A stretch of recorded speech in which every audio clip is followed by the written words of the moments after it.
all Americans can agree on. Founder Mark Gus Scott chose the finest natural elements America has to offer, and you'll taste how great it is to be an American. Now available at Bevmo, GoPuff, Hy-Vee, and Fairway stores. American Premium Vodka. This is the America we need right now. Go to AmericanPremiumVodka.com. Celebrate responsibly.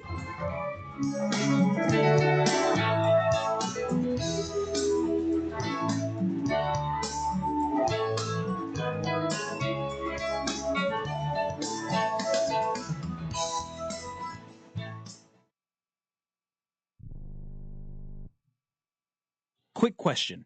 How many calls, texts, or messages does your business miss every week? Nights, weekends, busy days. That's lost money. Create Assistance helps businesses fix that problem using AI employees that answer calls, respond to texts, book appointments, and follow up with leads 24/7 automatically. No extra staff, no complicated software. Everything runs inside one simple command center that replaces scattered tools, missed follow-ups, and manual busy work. Whether you're a service business, office, or multi-location company, Create Assistance keeps your business responsive, organized, and running even when you're off the clock. Stop letting leads slip through the cracks. Visit createassistance.ai to book a free call. Or you can call or text 515-500-2224. Again, that's 515-500-2224. We look forward to hearing from you.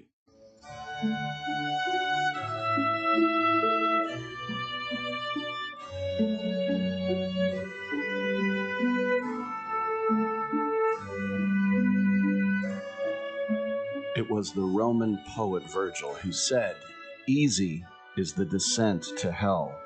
All night long, all day, the doors of dark Hades stand open. But to retrace the path, to come out again to the sweet air of heaven, there is the task, there is the burden. If I cannot move heaven, I will raise hell." We'll talk about that later, but now it's time for Rick Tittle and titillating sports on Sports Byline USA.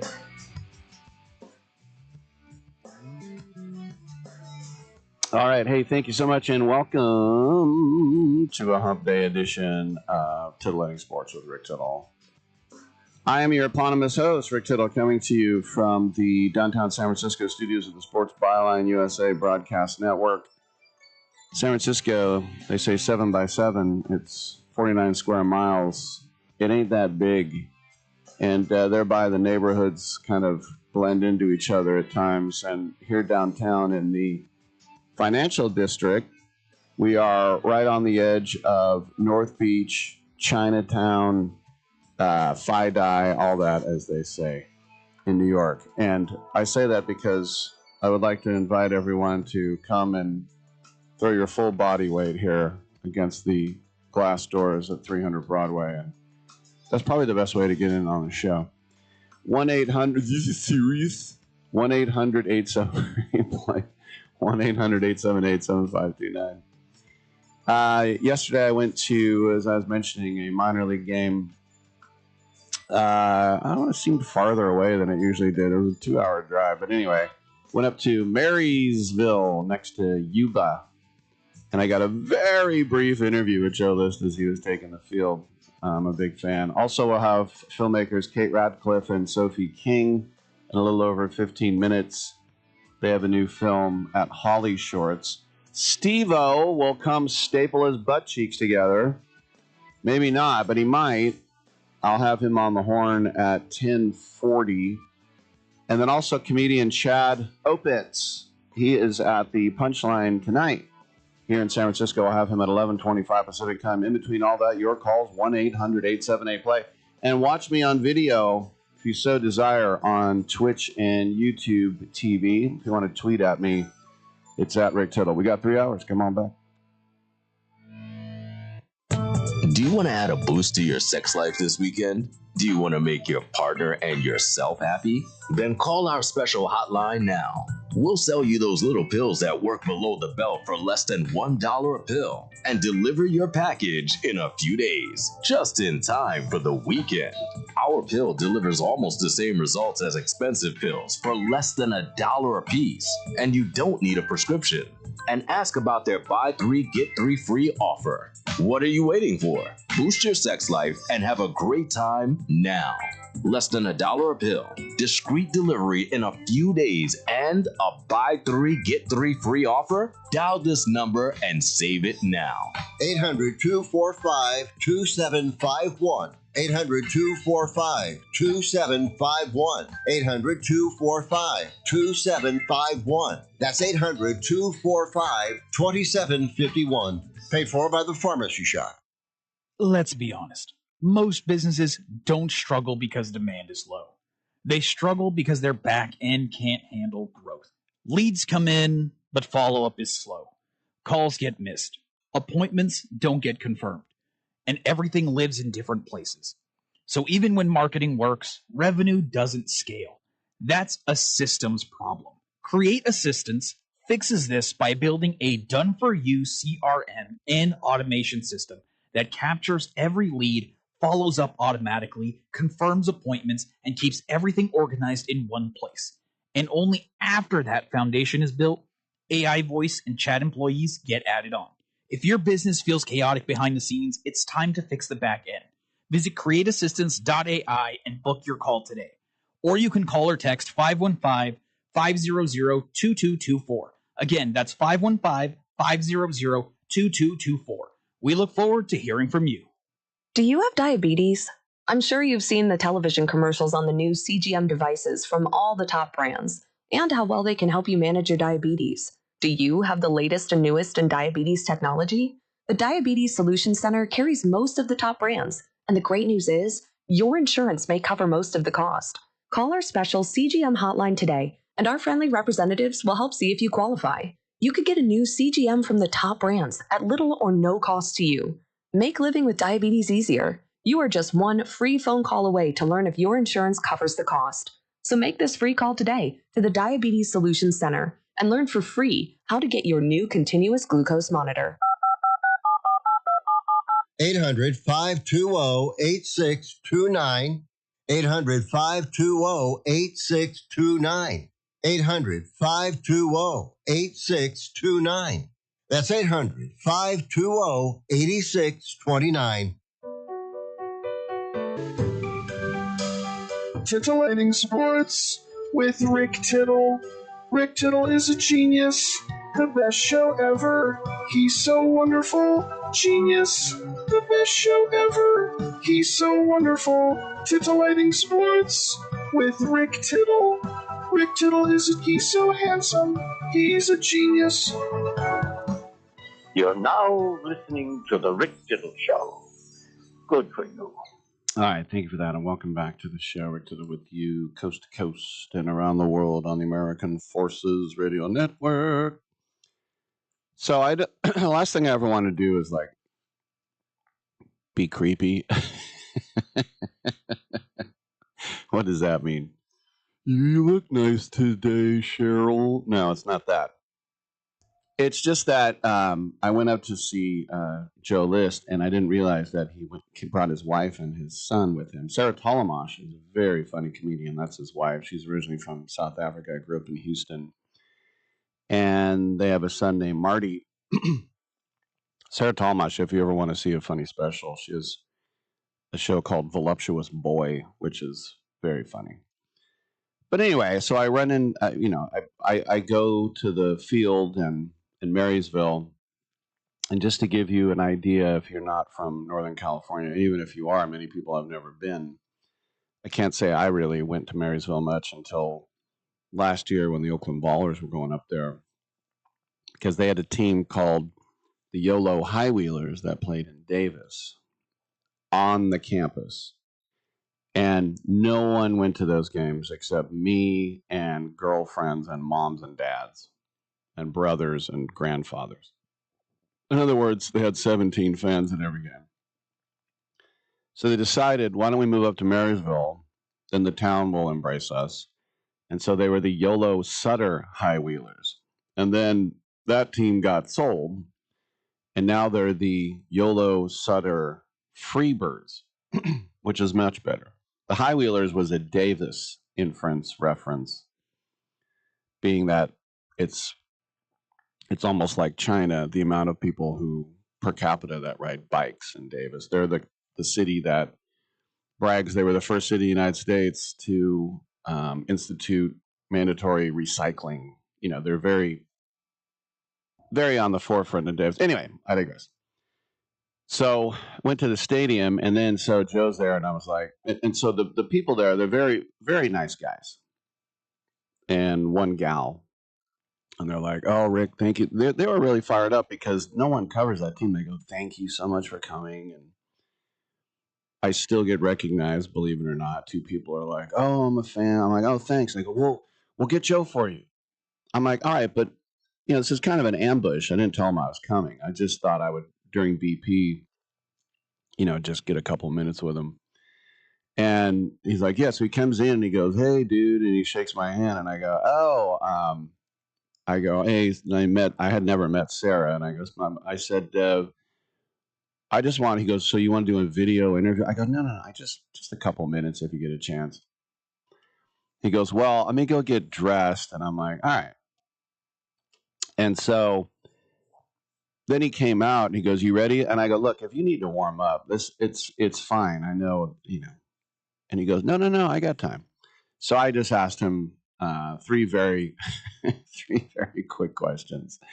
So this was me yesterday in Marysville, California, at Bryant Field with Joe List. Rick Tittle with Joe List as he's about to take the field. He's going to play for the YOLO Sutter Freebirds here in Marysville against the Boise Hawks. And Joe, I know a few years ago you were in Montana, so you're not a rookie here. So how you feeling? You're going to get an AB this time. I'm supposed to get in that bat this time. I'm terrified, but I think it'll be good. I think maybe I connect with one. You never know. I'm better off with a 95-mile-an-hour fastball than any kind of curveball. So I'm hoping he gives me one heater and I can get around on it. We'll see. The A's Joshua Kuroda-Grauer got hit by a pitch this weekend and had a ruptured testicle. I don't want to put any fear into you, but how do you think about that? I did not hear about that, and I don't have a cup on. So I'll just do a very close batting stance. All right, and then I know you got to run. Just one more question for you. When it's really cool that you brought the family with you. I thought maybe it would be a Syracuse kind of night, but what's it like for your son to see you play baseball? That's really cool. He hasn't looked at me once. I mean, I had batting practice. I was smoking balls. We have the coverage to prove it, and he never even saw. He didn't look over. He was running around the bouncy house and all that crap. All right, I know you got to run. Thanks, Joe. Thanks, brother. Appreciate it. Thank you very much. All right, you too. All right, so that was Joe List, and yeah, and by the way, shout out to Joshua Kuroda-Grauer of the A's. He's a rookie who just got called up a couple weeks ago, and it's terrible because it's such a high school thing. And it seems like somebody like I would do, knock on wood, basically, is that he swung at a pitch and missed, and it hit him right in the junk. And he had a ruptured testicle. It's just like every man's nightmare. So shout out to him. But anyway, I just thought I'd mention that to Joe because he's always scared of everything. But it was kind of cool to see him. See his son Marty. He's very cute. He's like about 3, and they were playing catch and stuff. But I do think it was weird that when he was introduced, and he finally got his at bat in the 3rd inning. The one thing that the Pioneer League does is you can have a designated runner, and then you can insert that person back into the game, so you don't have to pull. And when you have sort of it's called a designated player, not designated hitter, but it's basically a celebrity player. The Ballers had a guy, an Australian cricket player, who was in town with the San Francisco Unicorns, who play at the Coliseum. Anyway, he was a big star in England. I think he played for Middlesex and some other big teams at Lord's. And so the Ballers let the cricket player have a few hacks. They let him pitch or bowl. And so you can do these things. And I'm trying to remember. I think it was Danny Cannell I had on my show, and he had played baseball at Florida State or whatever, and he said, I can still swing them. And I'm like, on the air, I was like, I know some people at the Ballers. Do you want to take one at bat as their designated guy? And he goes, please make that happen, please. And then I told the Ballers about it. I go, do you want Danny Cannell? And they were like, who? I was like, yeah, never mind. If you're my age, you know who Danny Cannell. Anyway, bless his heart. But they had this weird thing where the promotion was, all right, you've seen him on Netflix, you've seen him on the Tonight Show, blah, blah, blah. Joe List. And if Joe List reaches base, we will give a donation to the charity of his choice. I thought, oh, that's cool. Then they said, if he makes an out, all beers $2. I'm like, well, now you have the whole crowd rooting against him. I would kind of think you would say, since the chances of him getting on base were nil, was that if Joe List makes an out, we'll give a donation to his charity. But if he gets on base, all beers $2. Woo! I don't know. Maybe she said it wrong. I don't know. But anyway, it was my thanks to the people at the Freebirds. They were very cool to me, and and believe me, I do have some tact, believe it or not, and I gained that from covering Major League Baseball teams sitting in the other dugout. And you can tell when somebody doesn't want to talk to you. And Joe did want to talk. He would have given me more time, but that's not why he was there for that. So anyway, that was cool to see him. And we do have two comedians on the show today. We have Steve-O. He's going to be at Cobb's coming up here not too soon. Not too long here in San Francisco. That's the big room down in on Columbus and North Beach. And Chad Opitz, he's at the Punchline tonight. We'll talk to him. But when we come back, we're going to talk to, I believe they are British, two women who have put together a new short called Still Life with a very heavy topic. Get ready and come on back.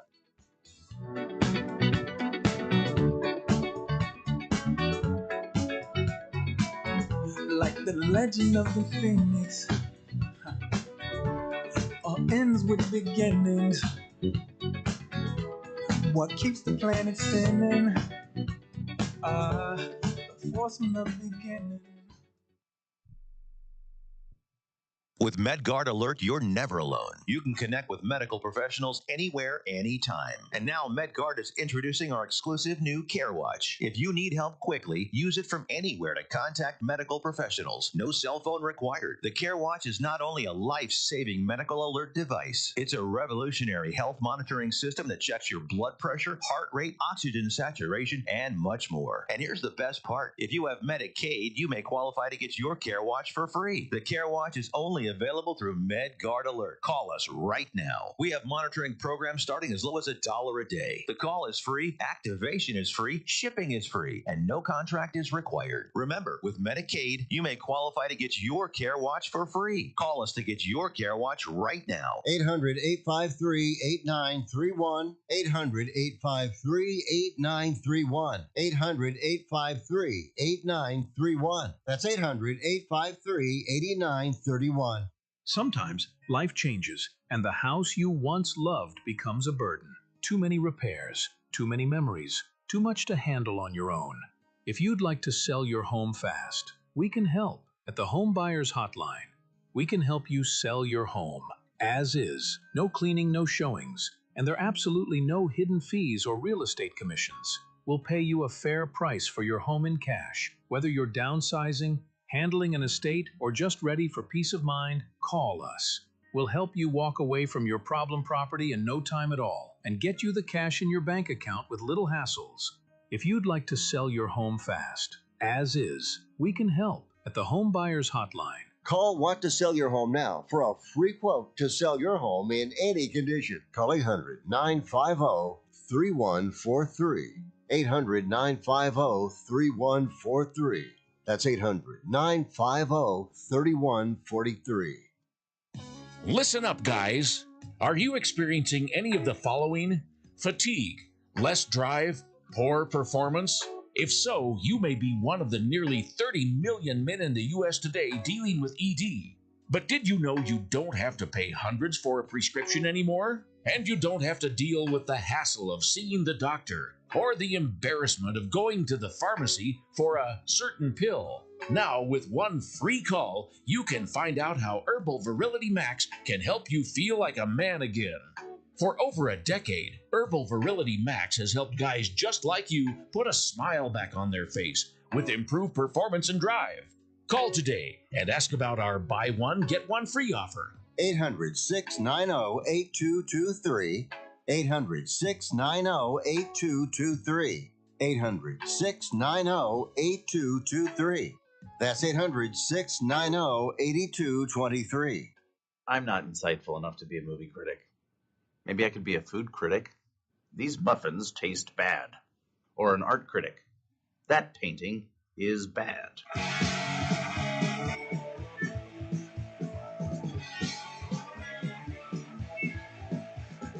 Why can't you say you talk to me? You're already thinking about someone else. When it comes home, your bed is on and I'll be gone. But I know my day will come. I know someday I'll be the only one. So now you wait for a spark. I'm so disgusted by Rick Tittle that I find him very intoxicating. All right, whatever works. Thank you, and welcome back to the show. Rick Tittle with you, nationally syndicated out of San Francisco and around the world on the American Forces Radio Network. And it's our pleasure to welcome to the show filmmakers Kate Radcliffe and Sophie King. They have a film that Kate wrote and produced and Sophie directed. It's a short entitled Still Life, and it's going to be making its world premiere at Holly Shorts this August. And of course, these are great films, Academy Award and BAFTA qualifying short films. Kate and Sophie, welcome to the show. First off, I have to say, I'm sorry it didn't come home, but how about 6 goals against France on Saturday night? Yeah. It's never coming home. We just have to be honest about that, I think. All right. Well, great tournament. Yes, let's start with you, Kate, because this is, if someone said, oh, I want to do a movie about a couple dealing with a stillborn child and finding humor in it, I'm sure a lot of people were like, ugh. So how did this come to you? Well, I did have a stillbirth in 2020. And we then went pretty much straight into our first lockdown, which was, let's say, tough. And when you go through a kind of trauma like that, you do actually find yourself in sort of very surreal and absurd situations. And there were just some that I just started to write them down because I was just thought this could make a really beautiful and weirdly funny script one day. And then, I realized I had a lot of free time because we were sitting around during the pandemic. And that's kind of how Still Life was born. It was kind of my first baby. Yeah, I'm very sorry that this was the inspiration that you had to go through that, Kate. Sophie, for you directing, when something so personal from someone who's going to write a movie like this, how do you direct it? Because at that point, it's got to be something, whereas it's a collaborative effort, I would imagine. Yeah, I mean, I think the crazy thing was when Kate first reached out to me and I pitched on the film, she didn't realize that I very deeply connected to the subject matter as well. I'd experienced baby loss the year before and after tons of IVF. And I also had a brother who was stillborn. So stillbirth has always been part of my life from when I was young, with that memory of my brother. And so it was kind of crazy how we did have that connection. And that's something that we found even during the shoot, is that I think this is more common than people realize. There were so many members of our cast and crew where even if they hadn't experienced some kind of baby loss or stillbirth, they knew someone that had. So it really wasn't hard to find that connection and to be delicate with the subject matter, because it was actually quite a therapeutic experience in that sense. And also Kate was so wonderfully open about everything that she'd been through, and we put so many of those tiny details in the film. So I think that helped a lot too. It felt very honest. Yeah, no, that's both of you are very resilient that way. And Kate, is it when you deal with humor, is it kind of a gallows humor, or is it kind of a I'd rather laugh than cry type of thing? And is it a decision, or does it just kind of come organically? It's there's definitely a dark kind of humor to it, sort of quite a British one as well, I would say in some ways. I mean, yeah, it's definitely not a like rolling around on the floor laughing type humor. It's kind of that subtle.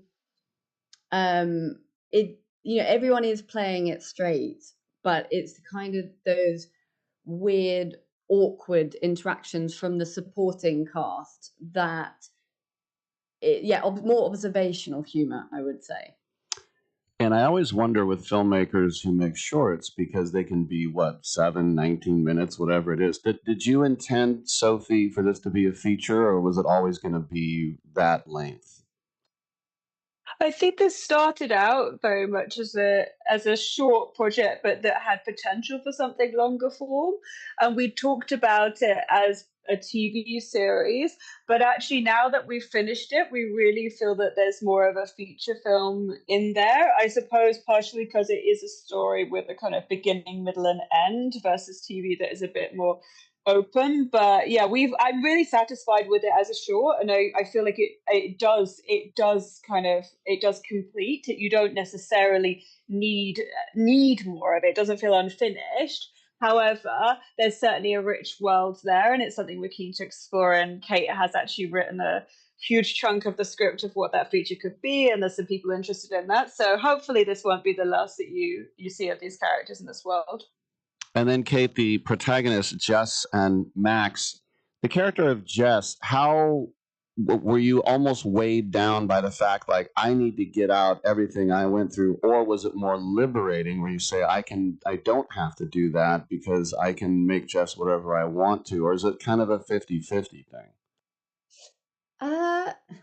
It's a tricky one. At the beginning, it was very much, I think, the lead characters were based on my husband and myself. And then as the journey kind of went on, I realized they really didn't have to be, and they really could just be, anyone, just any sort of beautiful sort of couple trying to sort of continue their lives after this tragedy.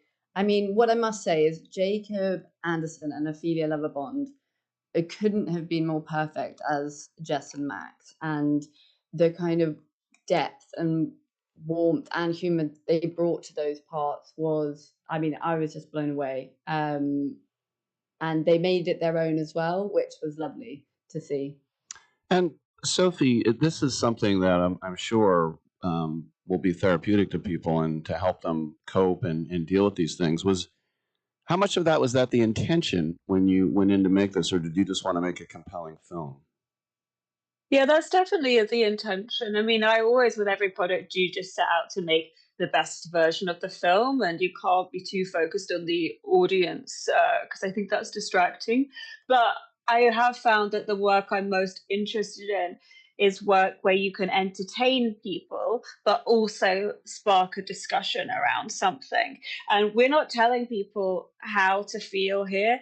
It's really more just about starting those discussions. And we found back when we did our very first screening of this in London a month or two ago, people were very emotionally affected by the film, and afterwards in the bar started sharing their experiences. And that's really all we hope to do here, is just to open the pathway to conversation, because I think that's why baby loss feels so lonely, is because people are worried about saying the wrong thing. They don't say anything to you about it, and that's really hard when it's your entire world, like, for that time. And so, yeah, that's really what we want to do, is just encourage a bit of conversation, however small that might be. And last question for you, Kate. I know you are a comedy writer. So many great shows you wrote on. Graham Norton, which is a great show as well. I guess when you're writing something serious, you can't help but throw in a jape or a jab or a joke, right? I mean, it just comes naturally to you, doesn't it? Yes, it is just how I operate on a sort of a human level. And for me, I have to find light in the darkness, or life would just be depressing and boring. And yeah, so I'm quite happy that's how I operate, because I think that is kind of what helped get me through this tragedy. And yeah, my comedy entertainment background definitely is, helps with my writing as well, hugely. But yeah. This festival, Holly Shorts, is going to start on August 13th and go for 10 days. It will be at the TCL Chinese Theater in Hollywood, but also it has a global portfolio as well, with Holly Shorts London, Holly Shorts Dubai, the Comedy Film Festival, the monthly screening series, a lot going on both in person and online. You go to hollyshorts.com for more information, and make sure to check out the film Still Life by our guests, Kate Radcliffe and Sophie King. Congratulations, you two, and thank you for coming on the show. Oh, thank you so much. Thank you so much. You're welcome. Somebody asked me the other day, like, what do you mean it's coming home? It's a phrase that they started using at Euro 96, because that's when England hosted the Euros. They lost to Germany in the knockout stages, and then Germany won the whole thing. That was back when they had the golden goal, and it was Oliver Bierhoff, who scored against the Czech Republic after a Patrick Berger penalty earlier in the game. Anyway, no one cares. But because they invented association football, or soccer, as they nicknamed it and called it, so that's why they say it's coming home. I think some people thought, what, you won it once in 1966, and because you're the British Empire, you think everything belongs to you? And that is true if you go to, where's the Rosetta Stone? It's in the British Museum. But all Europeans are like that. Where's the Nefertiti head? It's in the Ägyptische Museum in Berlin. Where's the Nike of Samothrace, or the Winged Victory, or the Nike? The Nike of Samothrace is in the Louvre. So no, it's coming home means soccer returning to its proper birthplace. All right, we have some open lines, so call me up 1-800-878-PLAY and come on back on Sports Bar.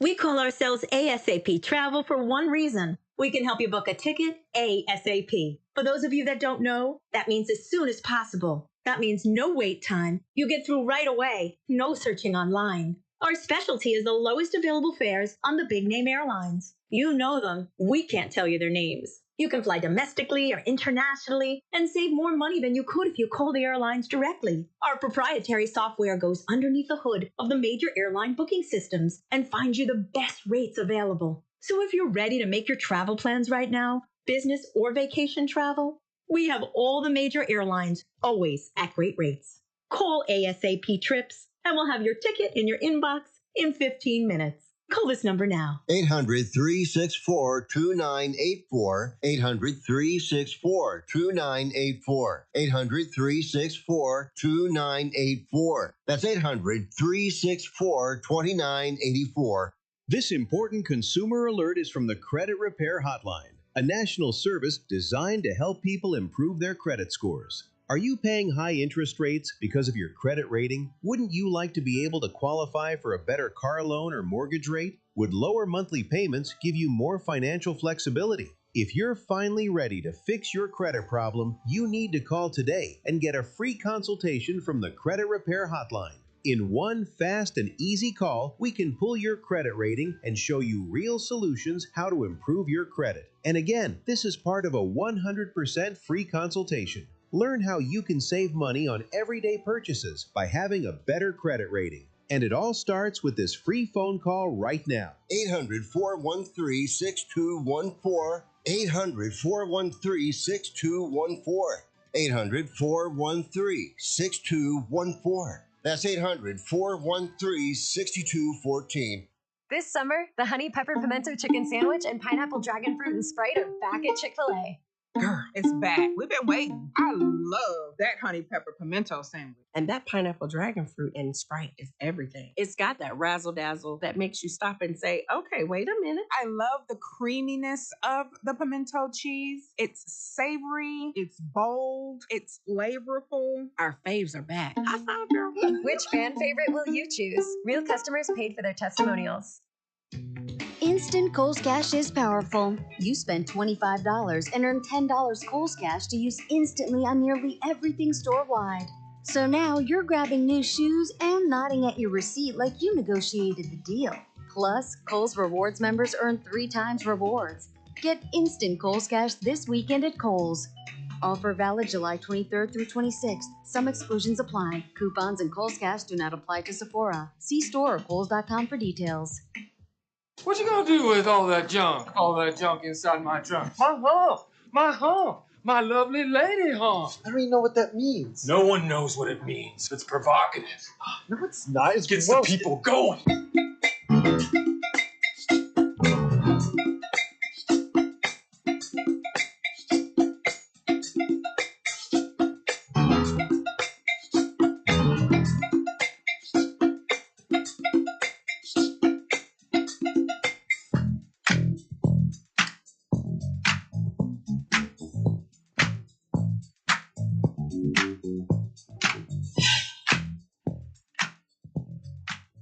Rick Tittle's got a black belt in keeping it real. Not just keeping it real, keeping it Neil. Is that how the kids talk? All right, hey, 1-800-878-PLAY. Feel free to get in. Dom Jimenez, would you like a trivia question? I would love one. Oh, I like the attitude. Now, this is something that I was a little bit surprised that I only got 3. And then I realized one was a little bit before my time, so he's going to be before your time. The one that I missed, though, you know very well. So congrats to Nolan Arenado. He is the newest member of the 2000 Hit Club. But also, this guy is just the 6th player in history, 2,000 hits, 350 home runs, and 10 gold gloves. Once again, 2,000 hits, 350 home runs, and 10 gold gloves. That means amazing defender and slugger. And I got 3 of the other 5. Okay, Willie Mays. Yes. Ken Griffey Jr. That's the guy I didn't get. I had no idea he had 10 gold gloves. Okay, Cal Ripken. No. Good guess. I don't think Brooks Robinson. Did Brooks Robinson? He wasn't a slugger like that. I didn't think he was, Yeah. but 350 was But hot close corner. enough Yeah, you'd where think he hot can kinda corner. be in between. Right. Let's see. The 10 gold. I know this is the whole point of a trivia question, but the 10 Right. gold gloves makes it quite difficult. What do you think of like Ozzie Smith? No. You know. Andrew Jones? No, but good guess. Dang, that's always my go-to with these kind of things. Yeah, because he has sneaky numbers. Let's see. Not going to be a catcher because there's not a catcher that did both like that. Oh wait, did Johnny Bench do it? Yes, he did. Tittle guessed. So there were 3 I got immediately. Willie Mays, Johnny Bench, and this third guy. And then I didn't get Griff or the other guy who was a little before us. I'll just give you the guy before us because you won't get it. It's Al Kaline. Yeah, I had no idea Al Kaline had. I know he was a slugger. I didn't know he had 10 gold gloves. So we're looking for one more guy. You know the name, but he played when I was younger. So he played until I was like in college. Let's see. Until you were college. Some people consider him the greatest ever for his position. Mike Schmidt? Very good. Michael Jack Schmidt. So, very nice. Thanks for playing, those of you at home as well. By the way, the final numbers are in for viewers of the World Cup final in Fox. On Fox was 39 million, and then Rick Tittle watched it, that's me, third person on Telemundo, 24 million. And they're going to try to get the Peacock numbers as well. But what it is it's over 63 million people in the United States watch the World Cup final, which only the Super Bowl beat those numbers. It was more than any other NFL team. And that's the kind of thing where I'm happy and yet sad because it was such an ugly, horrible game. It's not it's not great. All right, by the way, just because I'm bouncing around here, I'll bounce into a couple other things. With this pitcher, Ryan, for the Twins, this is a guy who is an all-star, and he was an all-star last year. And he his last game against Cleveland, he entered the game with a 2.85 ERA, and he left it with a 3.38 because he allowed 6 home runs, which is tied for the most of any pitcher in Major League history. Now, I was a little surprised by that. I don't know why, but 6 doesn't seem, I mean, it's bad. It doesn't seem horrifying. I would have thought somewhere like a Cleveland Spider in 1895. You know, back then they didn't have bullpens, so to speak, and it's like, go wear it. I remember there was I think this was like 90 or 91. I was working an A's doubleheader. And you're that old? Kinda. And they had a doubleheader against the Yankees at the Coliseum. And I want to say the pitcher was named Mike Opitz, but that's our comedian Chad Opitz. Anyway,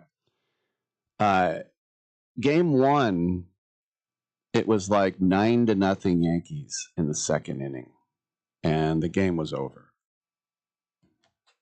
So you don't burn your bullpen when it's that. Usually when a guy's getting that fried, you have the mercy of the Lord, right? And you said, okay, you don't have it today. But remember, the A's had, any team would have done it, not just Oakland at the time. They're like, you're in, dude. You're giving us 100 pitches. And he was like, I understand. And he just sat out there and got fried. So what I'm saying is, I would have thought somewhere along the line, there would have been one of those pitchers, like maybe that gave up 10 home runs in a game. All right. This is my hodgepodge segment today, apparently. I also saw a report that was done by the USC Annenberg School. That's their journalism school. And we have a connection with Annenberg here because one of our good friends is one of the professors there. But Annenberg did a study on how Gen Z fans get engaged with sports. Now, first of all, I hate these stupid laters because people ask me, are you Gen X? Are you a boomer? I go, I'm definitely not a boomer. If you know what boomer means, do you know what that means? When everyone came, do you know what it means? You know what it means? When everybody came back from World War II, and less than 10% saw combat, but there was still rear echelon, millions of people. Women too, Rosie the Riveters, Waves, Wax, all that, right? So what did they do? They immediately started getting married and having babies. This is why if you ever get an aerial view of like South San Francisco or Daly City, they have these projects for troops coming home. And it's like, can you build 1,000 houses all glued together, all in a row, looking exactly the same? And they went, yes, we'll do that. That's why you have these boxy, ugly houses. But at the time, it was just, there was a boom. There was a baby boom. So, like my uncle was born in 1945.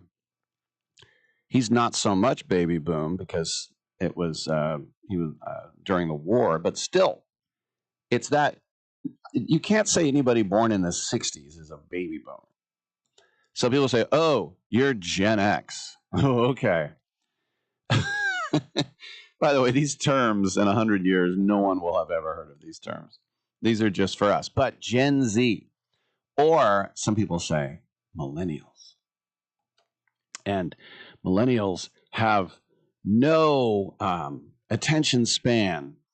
And I remember when I was a kid, when I used to be forced to go to church. No offense to my dad. He was trying to keep us on the straight and narrow, right? So we had to go to church on Sundays, no matter what, until I was an adult. Dad, can we get donuts after church? No. The 10th time I asked. Yeah, all right. But I remember a priest said that they had done a study in the 70s, and they said that when you do a sermon, about 6 to 7 minutes is when people switch off. So this was way before social media and cable even. We had 3 networks and 2 UHF channels. That the attention span was 6 to 7 minutes. So you had to, these guys that did 20-minute sermons, no one's listening. And please forgive me, but my attention span on a sermon is about 43 seconds before I'm. But anyway, get back to the Annenberg study. Gen Z, what engages you with sports? Why did you get into it? I said, why do you care about sports? This is the results of a reputable university, University of Spoiled Children, Annenberg. 25%, so 1/4, said a viral video got them into sports. 23% said a movie or a TV show talking about sports got them into it. 19% said an athlete's relationship. There's the Taylor Swift fans. 18% said a rivalry or a scandal. Those are 2 completely different things, but they were bunched together. Another 18% said, if a celebrity or an influencer likes a sport, then I'll like it too. Okay. 13% said a song. 12% said someone I follow. And then 12% said another fan. Now, that would be, I think, how most of us got involved, was from a family member. And if we were lucky enough to have dads and good dads, it was usually your dad. So that's why growing up in the Bay Area, I'm a Bay Area native. I'm 3rd generation Bay Area, which doesn't sound like much. That's basically almost makes me Native American out here. Just saying almost indigenous. Because either my friends were born someplace else, or at least their parents were. So why do you like the White Sox? My dad's from Chicago. Makes perfect sense. And by the way, that's an acceptable answer. It's like, why did my buddy Guru, why does he love the Pittsburgh Pirates when he's from Union City? Because his dad always admired Willie Stargell, and he shoved the Pirates down his throat. Okay. But his dad was also from Dallas, so he shoved the Cowboys down his throat. Your dad brainwashed you. That's perfectly acceptable. What's not acceptable, first of all, I could give a damn. Anything's acceptable. But seeing all the people in the Bay Area wearing Patriot stuff, and I remember I had a young producer when I was over at 95.7. He was a really nice kid. I like him. He's really smart, but all he wore was Patriot gear. And I went, oh, you're from New England? No, I'm from the Peninsula. Oh, did you go to like San Mateo High like Tom Brady? No, I hate San Mateo High. Oh, why are you a Patriots fan? He goes, because they're the best. I was like, oh my gosh. Anyway, Gen Z, number 1 answer, a viral video. You never know. I mean, our own Daniel Ogden here is a Jaguars fan because he put a quarter in a machine and he got a pencil that said Jacksonville Jaguars. My friend Mike McLaughlin is a Bears fan because he used to play with these little toys that were bears, and he couldn't believe there was an NFL team called the Bears. Everybody has their own path, but viral video, that's a new one for me. I'm Rick Tittle. We'll take a quick break. Come on back. Yeah. 2 Chainz. What's that on that beat? Oh. I'm different, yeah, I'm different. I'm different, yeah, I'm different. I'm different, yeah, I'm different. Pull up to the scene with my ceiling missing. Pull up to the scene with my ceiling missing. Pull up to the scene with my ceiling missing. Pull up to the scene with my ceiling missing. Middle finger up to my competition. It's more than a rebellion. When your teen is slipping into drugs or alcohol, when social media and pornography consume their time and their mind, when depression and even suicidal thoughts cast a shadow over your home, as a parent, you feel powerless. There is hope. At Turnabout Ranch, troubled teens step away from the chaos and into a clarity of nature on a working cattle ranch.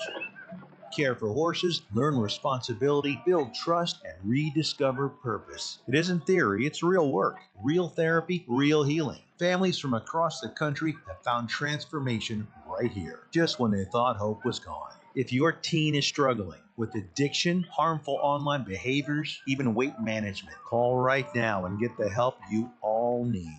800-219-2494. 800-219-2494. 800-219-2494. That's 800-219-2494. Lower your car payment today. Lower your car payment today. Yes, you heard us right. You can lower your car payment right now by making this free call and save up to $1,400 a year on your current car payments. Think about your current car payment right now. What's that costing you per year? Now think about what it would be like to put an extra $1,400 back in your pocket. That's the average savings our customers experience. We can help you drive the same car and pay less every month by lowering your car payments interest rate to as low as 4.67%. At Rate Genius, we can work with you to refinance any car payment. If you qualify, it costs you nothing to find out how you can lower your car payment. To learn more, call this number right now. 800-832-2816. 800-832-2816. 800-832-2816. That's 800-832-2816. I get a lot of calls from people across the country who are suffering from the affliction of IRS tax debt. Hi, I'm the tax doctor. Call me right now. My team specializes in helping people over the age of 50 solve their tax problems. And the bigger your tax problem is, the more money you can save. If you owe the IRS money, or you're about to owe the IRS money, or even if you need to file years of unfiled returns, call us right now. Our friendly, highly trained representatives are waiting right now to take your call. Over the years, we've helped thousands of people just like you stop the tax liens, wage garnishments, and harassing phone calls. You don't need to send the IRS a big fat check. We can negotiate a lower amount. That's what we guarantee for you. So call us right now. 800-603-9359. 800-603-9359. 800-603-9359. That's 800-603-9359. Just go ask your mama. Okay, that's it.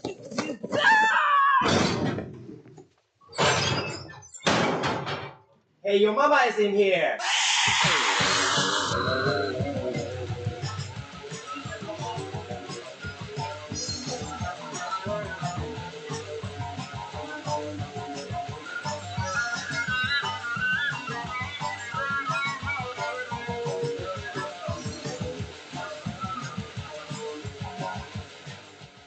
Rick Tittle's got a black belt in keeping it real. Keeping it Riz Neil. That's how we go.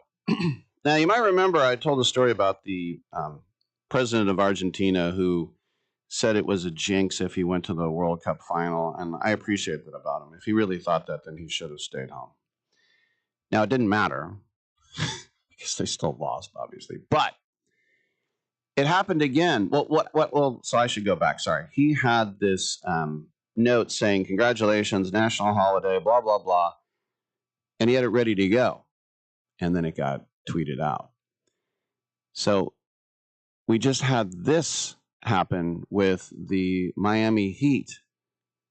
Press conference for LeBron James, welcoming him back as a member of the Miami Heat. What?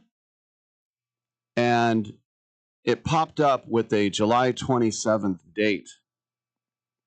So Is that what's going to happen? No. I mean, I don't know. Did they know something that we don't know? But we know that Riley gets his guy. And, he already said, hey, come on down. No state tax. Come to the 305. Don't go to California. So, I don't know. People, I don't think they'll learn their lesson. Plus, it's a jinx, too, I would think. All right, we got another hour. Come on back.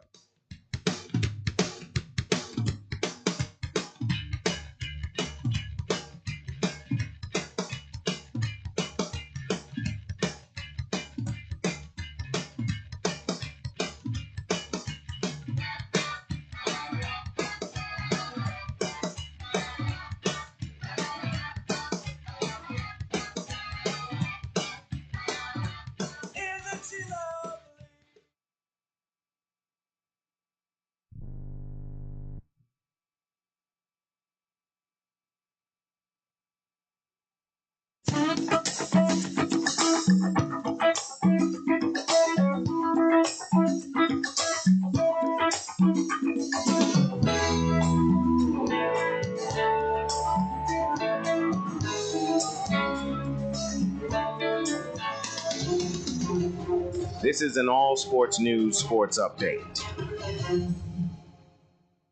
College football has always been a sport built on tradition, but today's game is changing faster than at any other time in its history.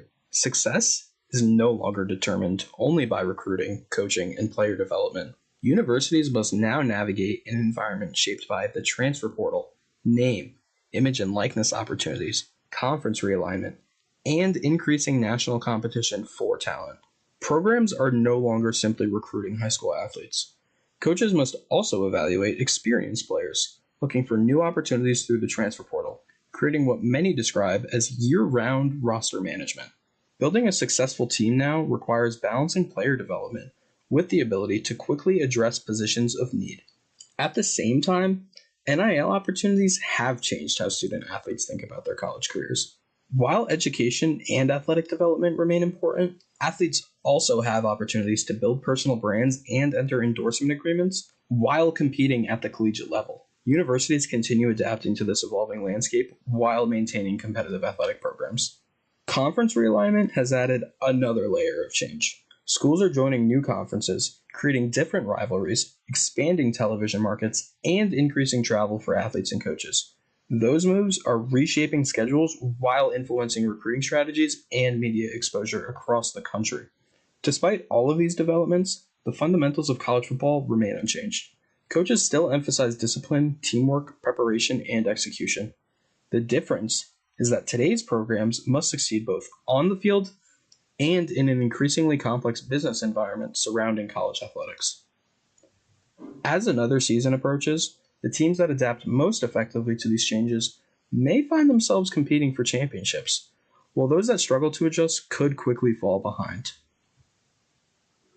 In other sports, technology continues playing a larger role in sports officiating, as leagues search for ways to improve accuracy while maintaining the flow of competition.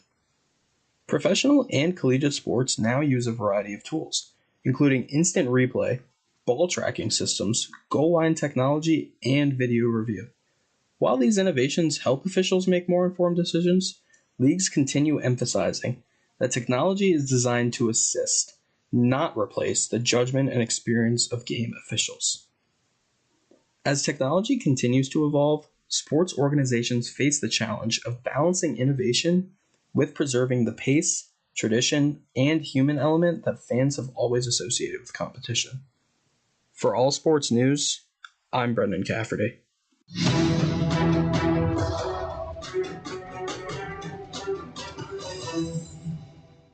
Have you been daydreaming about losing weight for years? Do you just yo-yo back and forth? At Innovative Wellness Center, we have a holistic weight loss program that allows you to lose up to 20 pounds in 30 days. People are losing weight like crazy and keeping it off. It can be done from anywhere in the United States. Go to our website at www.innovativewellness.center and schedule your complimentary consultation today. If you're losing calls, missing leads, or spending too much time chasing customers, this message is for you. Create Assistance helps businesses answer every call, text, and message 24/7 using AI employees without hiring more staff. We handle bookings, follow-ups, reminders, and customer communication all inside one simple system built for small businesses. Stop losing opportunities after hours. Visit createassistance.ai and book a quick call today. We look forward to hearing from you. Getting together with friends to watch the game? Then you'll need American Premium Vodka. Handcrafted and pure, this is the one thing all Americans can agree on. Founder Mark Gus Scott chose the finest natural elements America has to offer, and you'll taste how great it is to be an American. Now available at Bevmo, GoPuff, Hy-Vee, and Fairway stores. American Premium Vodka. This is the America we need right now. Go to AmericanPremiumVodka.com. Celebrate responsibly.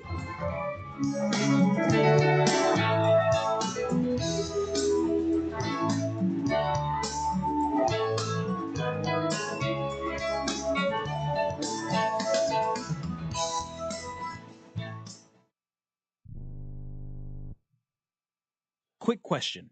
How many calls, texts, or messages does your business miss every week? Nights, weekends, busy days. That's lost money. Create Assistance helps businesses fix that problem using AI employees that answer calls, respond to texts, book appointments, and follow up with leads 24/7 automatically. No extra staff, no complicated software. Everything runs inside one simple command center that replaces scattered tools, missed follow-ups, and manual busy work. Whether you're a service business, office, or multi-location company, Create Assistance keeps your business responsive, organized, and running even when you're off the clock. Stop letting leads slip through the cracks. Visit createassistance.ai to book a free call, or you can call or text 515-500-2224. Again, that's 515-500-2224. We look forward to hearing from you. Rick Tittle knows his sports. I hate that guy. I love that guy. Oh my gosh, he's so fine. Rick Tittle brings home the bacon, fries it up in a pan, and then he eats it. Ricky T in the hizzle for shizzle, biznatch.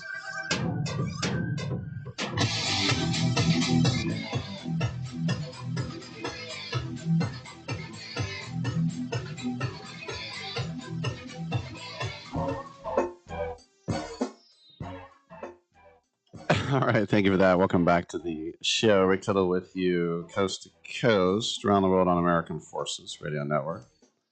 Steve-O is going to join us in a little over a half hour. Otherwise, open lines at 1-800-878-7529. Football, basketball, baseball, hockey, soccer, golf, tennis, auto racing, boxing, Olympics, Quidditch, rollerball, checkers, all that stuff. Just one more thing I wanted to mention about that USC Annenberg School of Journalism report about how Gen Zers get into sports. And they wanted some examples. And they asked a girl why she's an F1 fan. And she said, I'm obsessed with Charles Leclerc and his wife because they're so cute. Then they asked somebody, why are you a Dodger fan? Is it Shohei Ohtani? And he said, no, the guy that I follow on Twitch is a Dodger fan. I mentioned when I was at the golf tournament, there was a woman and her daughter who were obsessed with Jason Kelty, and they were wearing Kelty Eagles jerseys, and they had hats that said Eagles fan. And they're like, can you get us to Jason? And they had a media pass. Tell him he's my best friend and he doesn't know it. Ha ha. And I go, oh, you're from Philly? No. So I actually asked the question. I don't know if I told this on the air, but I said, why are you a diehard, crazy, insane Eagles fan? And she said, when my husband was in college, his roommate was an Eagles fan. I was like, wow. He must have been a very influential roommate. Wow. Now, I do have a couple of friends who, push comes to shove, if they go, what team do you like in the Premier League? They say, I don't know, I guess Tottenham because my friend Rick's supports. So they're not really fans. They're just like, I mean, that's the only one I really know about. That makes more sense. My husband's roommate was, hey, whatever it takes. And if you think a driver and his wife are so cute, then be an F1 fan. Why do you think we got 8 million more people watching the Super Bowl? All right, come on back. Are you an adult with uncontrolled moderate to severe Crohn's disease symptoms and still packing a backup bag of clothes? Just in case, Skyrizi Risankizumab Riza can help you take control of your Crohn's. Feel significant symptom relief, including less abdominal pain and fewer bowel movements at 4 weeks. Plus, Skyrizi is proven to help people achieve remission and visibly improve damage of the intestinal lining. Individual results may vary. Skyrizi is a prescription injection medicine. Don't use if allergic to Skyrizi. Serious allergic reactions, increased infections, or lower ability to fight them may occur. Before treatment, get checked for infections and tuberculosis. Tell your doctor about any flu-like symptoms or vaccines. Liver problems leading to hospitalization may occur when treated for Crohn's. Ready to take control of your Crohn's? Ask your doctor about Skyrizi, the #1 prescribed biologic in Crohn's disease. Control is everything to me. Learn more at skyrizi.com or call 1-866-SKYRIZI. Every champion has a team behind them, and for thousands of families without insurance, Christ Clinic is that team.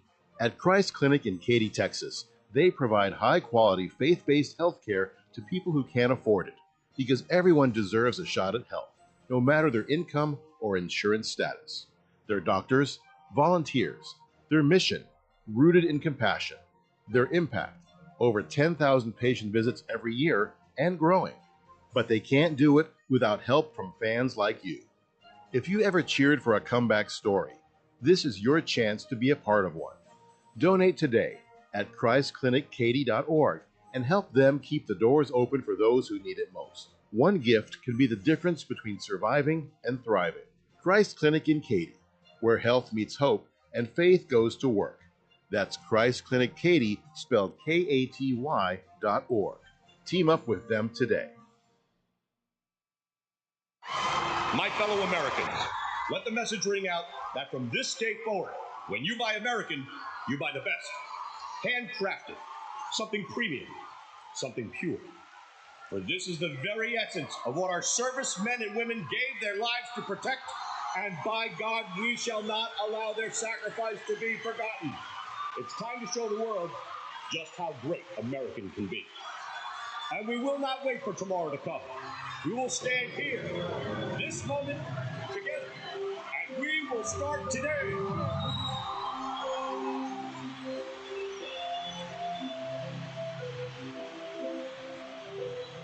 Don't ever forget how great it is to be American.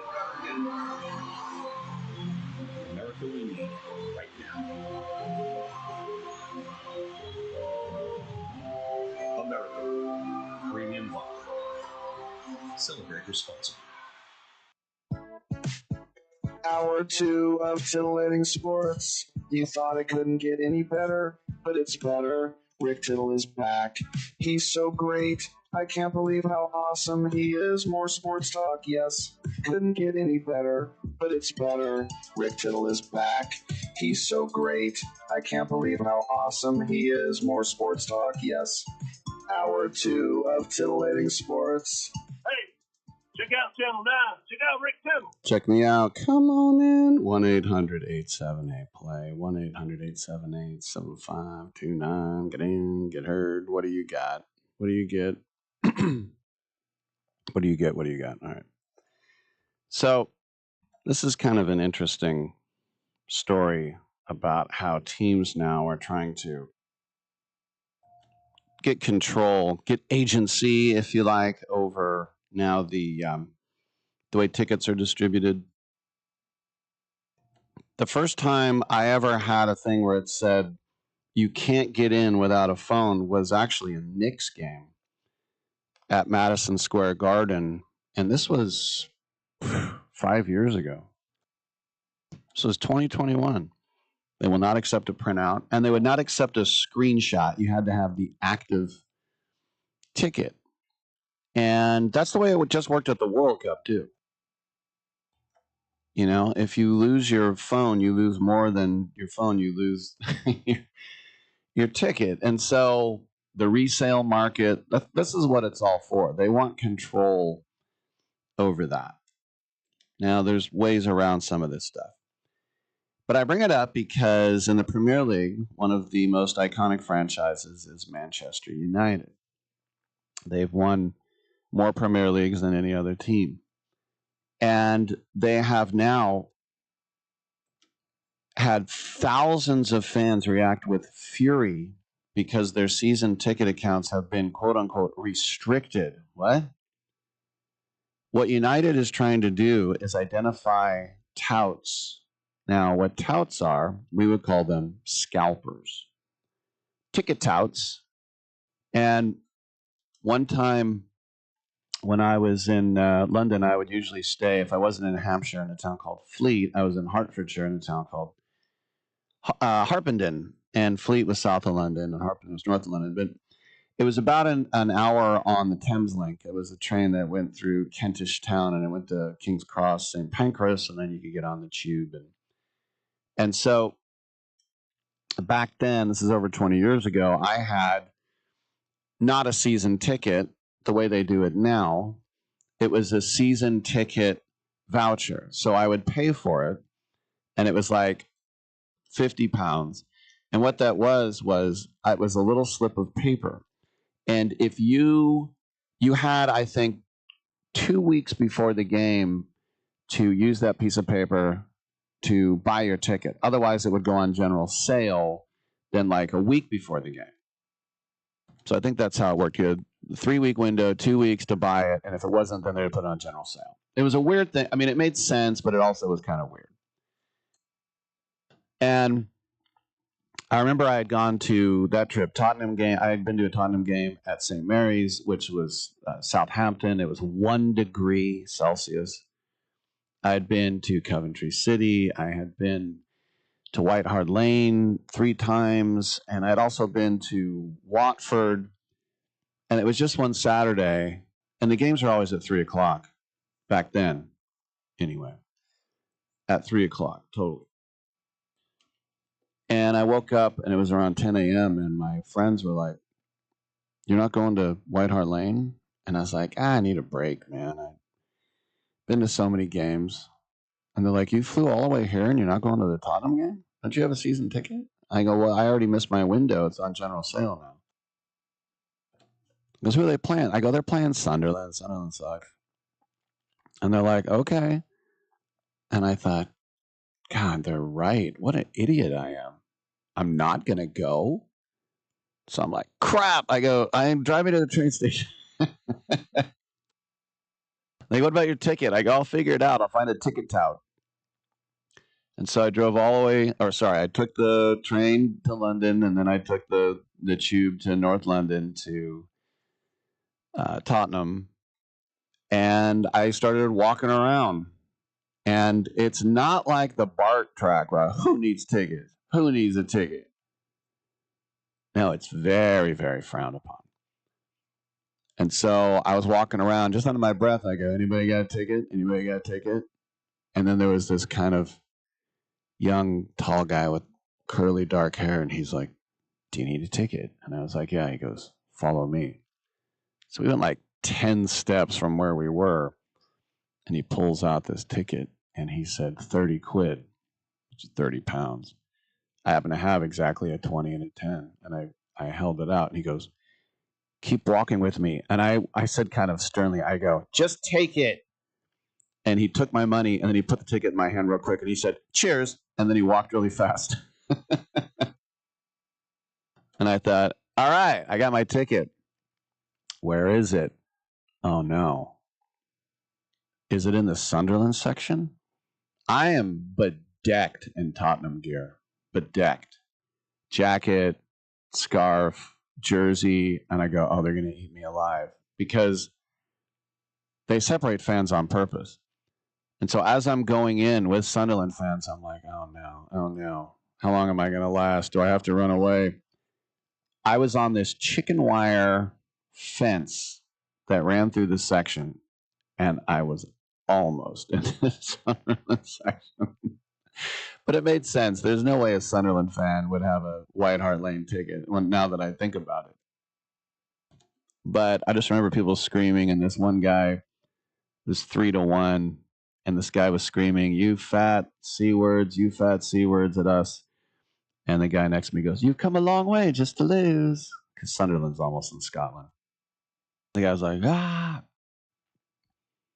So anyway, Man United has restricted thousands of season ticket holders' accounts. And supporters have told the BBC that they have been informed that their tickets are now being at the risk of being revoked from some of the most loyal followers. This is from the BBC. Andy, 35 years a season ticket holder, quote, "I feel angry about it. They just want us gone. My dad has been a season ticket holder since 1974 when we were in the second division.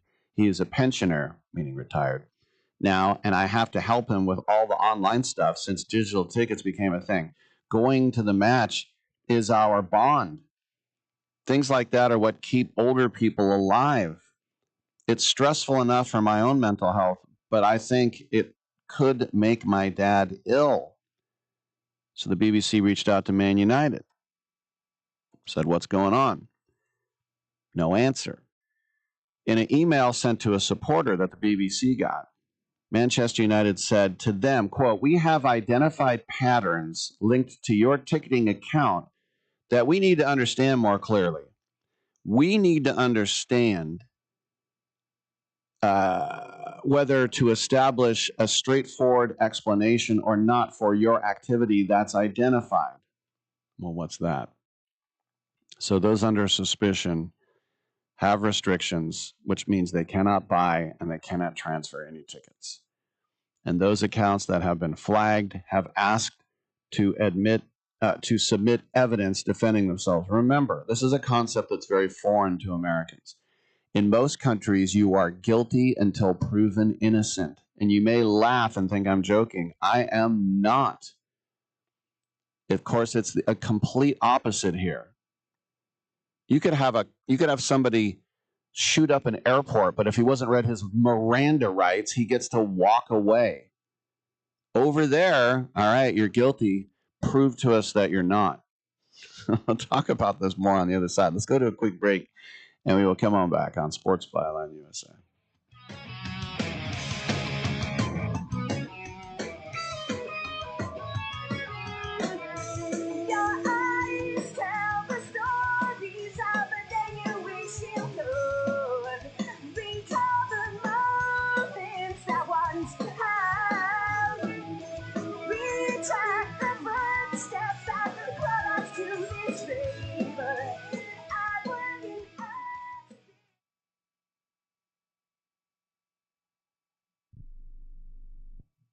Right now, you can switch from cable television to satellite television for free. That's right, we're offering free equipment, free installation, plus get a free $100 prepaid Visa card. Call the Satellite TV hotline right now. Make the switch from cable to satellite television and expand your viewing horizon. On top of free installation, for a limited time, we're offering a fixed price guarantee. With Satellite TV, you'll save money over your expensive cable bill. Plus, get access to hundreds of channels. And when you call right now, you can also ask about our seniors and military discounts. So make the switch to Satellite TV right now. Everybody gets free installation, free equipment, plus a $100 prepaid Visa card. Call right now and you can switch to Satellite TV and be watching everything you wanted to within the next week. And remember, installation's free, so call right now. 800-696-2871. 800-696-2871. 800-696-2871. That's 800-696-2871. Let's be honest. Most businesses don't struggle because demand is low. They struggle because their back end can't handle growth. Leads come in, but follow-up is slow. Calls get missed. Appointments don't get confirmed.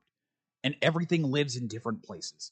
So even when marketing works, revenue doesn't scale. That's a systems problem. Create Assistance fixes this by building a done-for-you CRM and automation system that captures every lead, follows up automatically, confirms appointments, and keeps everything organized in one place. And only after that foundation is built, AI voice and chat employees get added on. If your business feels chaotic behind the scenes, it's time to fix the back end. Visit createassistance.ai and book your call today. Or you can call or text 515-500-2224. Again, that's 515-500-2224. We look forward to hearing from you. Let's be honest. Most businesses don't struggle because demand is low. They struggle because their back end can't handle growth. Leads come in, but follow-up is slow. Calls get missed. Appointments don't get confirmed. And everything lives in different places.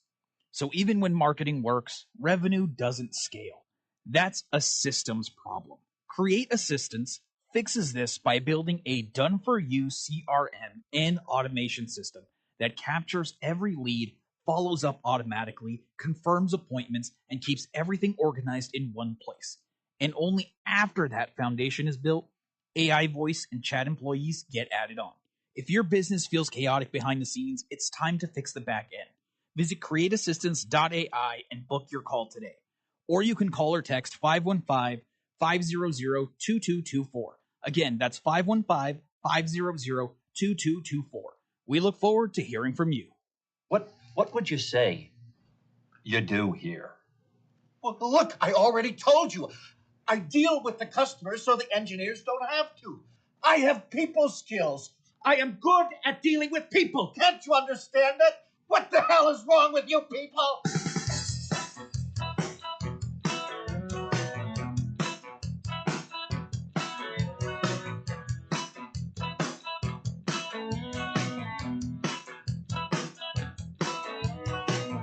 I'm wearing the pajamas.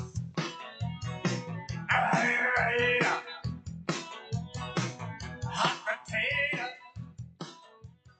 Rick Tittle will fight anyone listening to this. Girl, don't act like I won't when I will. Welcome back to the show. Steve-O is coming up. Yeah, Steve-O. I always like talking to Steve-O. One time I took my butt and all right. By the way, can I just say one thing that I don't like? Is it only one thing, Rick? Well, one of many things I don't like. I hated it during the World Cup when people would say, explain soccer to me in football terms. What? Explain it to me as if I'm a baseball fan. Then I'll understand.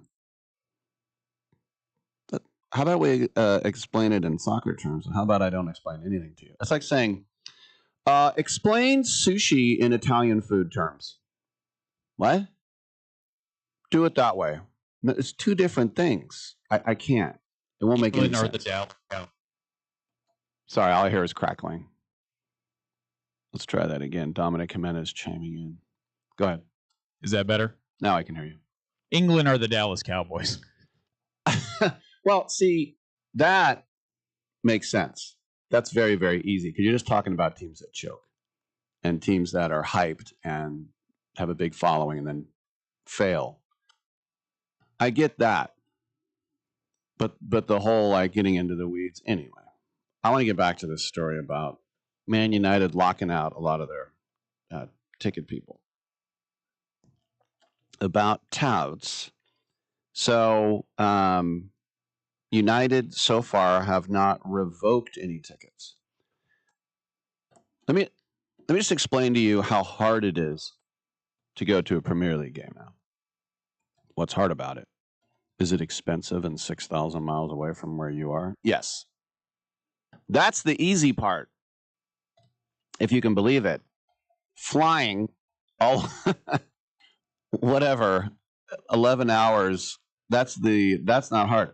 So when I went to see Tottenham versus Bayern Munich, and this was in 2019, the only way you could go to the Tottenham match was the tickets were all sold, was people who were offering them on StubHub International. But you only could get in if you showed this very heavy like credit card size thing that showed that you were a season ticket holder and then have the ticket with it, which means that the person would then need that back. And So I said, okay. So I paid a lot of money for this ticket. Not like World Cup prices. It was a few hundred. And I was like, okay. I mean, to me, once in a lifetime opportunity to see the first team I ever liked as a little kid, Bayern Munich, play my true love, Tottenham, at Tottenham's new stadium in the Champions League. By the way, Bayern Munich won 7-2. It's kind of the beginning of the end for Pochettino in North London. But saw Harry Kane score. I saw Sonny score. Amazing stadium, amazing night. But the way I had timed it was I was going to fly in. I think it was like October 1st. And when I landed that morning, the game was that night. So I was cutting it close because this is the just weeks and weeks, months of trouble. What went wrong? Well, and try and stay with it. I'm here for you. They said, we can't mail you your ticket in America. What? We can't. StubHub says that we're not allowed to send that season ticket thing overseas. Okay. Well, this is my address in Chiswick. I have an Airbnb. We can't send it to a UK address unless someone lives there full time. What? Now, I had a friend who moved to Leicester. I had another one that moved down to the South Coast near Portsmouth. I'm like, that's not gonna. I can't even have it mailed to a friend's house. And I said, well, what do I do? And he said, I go, how about if I have it? Because there was this Airbnb company that was using Airbnb. So it was like a third party. They're the ones that arranged it through Airbnb. And they're in Bloomsbury, which is central London. I go, can you mail it to an office? And they were like, yes. Okay. And so then I had to call that company. Can you receive something in the mail for me and then I'll come pick it up when I get to London? And they were like, I guess. I said, okay. And then I had to watch the receipt from the Royal Mail. And the Royal Mail said, we rang the doorbell, no one answered, so we took it back. And so then I had to call StubHub again in England. What's going on now? Well, they said that's bad. I go, what's bad? Well, if Royal Mail tried to deliver it and it didn't get there, I don't know really where it is. I go, can't you track it? And he goes, all right, it's at the post office at whatever in central London. I go, are they going to try to deliver it again? Yeah, they'll try. When? We don't know. And then I got on a plane. It's delayed. I get to Chiswick. It's pouring rain. My key's not there. I have to email them, and they go, oh, no, not that lockbox on the front door. The lockbox in the backyard. Oh, of course. Why would I use the one on the front door? And the key doesn't work. The key doesn't work. You really have to jam it in. Oh, now it works. Now I get a cab to Bloomsbury. Now I ring the doorbell of this office. No one answers. Then finally, someone comes down. Hi, I explained who I am. I said, I'm hoping that Royal Mail delivered something here for me. And this guy came down. He was Asian English. Why you got to mention his ethnicity? What does it matter, Rick? Anyway, he came down and he couldn't have been more rude. He's like, what you want me to do? I go, can you just check your mail? What, you want me to check your mail for you? Oh my God, I hired you as a service. I go, is that all right? And I thought, there's no way it's here. So he goes upstairs, he comes down and he has this envelope and he goes, are you Rick? And I went, yes. He handed it to me. He goes, don't have anything sent here again. And I went, you've been quite charming. Thank you for your help. I'll make sure to use your service. Never. Thank the Lord. Thank goodness. Went to the stadium. Ticket worked. But then I had to mail it back. And it came with a self-addressed thing. So I went to a mailbox and I took a video with my phone of me putting it in the thing, sealing it, and then dropping it in. So I had proof that I mailed it. What a charade. What a menagerie to go to a damn game. And that was 2019. So, as I mentioned, United have not revoked any tickets yet. But supporters don't like the fact, like this guy Andy, the BBC reporter, that they have been accused of something. And he said, by the way, they have already taken my season ticket money and they don't care how it affects people, their relationships, maybe their health and their mental health. There is no empathy. I feel for people who are punished for their loyalty because they don't want fans, they want customers. So the supporters trust, what that is like a fans union, which has way more power than anything in America. Here you'd have a protest, Michael Vick, don't sign him, no one cares. So they said that Man United have been sending out account suspensions and season ticket cancellation notices to thousands of supporters. He said, we have been overwhelmed with requests for help and have sent out individual advice to hundreds. Clearly, the scale of this has caused huge concern among fans. We are increasingly concerned the current approach risks causing significant unintended consequences. Now, remember, Jim Radcliffe bought this club from the Glazers. It was always like, oh, the Americans, they have us in debt. Well, yeah, and under Sir Alex Ferguson and that golden generation, how many Premier Leagues did you win? 6, 7, 8? But now you get an Englishman in, and look what he's doing. So they've also changed everything to their phones as well. And they also say that if you do not attend at least 16 matches, now there are 19 Premier League matches at home, 19 on the road. If you don't come to 16, your tickets are automatically revoked. So they removed 500 people who didn't do that. In other words, they can tell when it's your phone. Do you have to now give somebody your phone and have it mailed back? So I'm taking the fan side because I don't know what's going on. But United said that they have 22,000 names on the list. In other words, buy your ticket, buy it from us, use it, don't resell it, or you're going straight to hell. All right, come on back with Steve-O. I'm Rick Tittle on Sports Byline.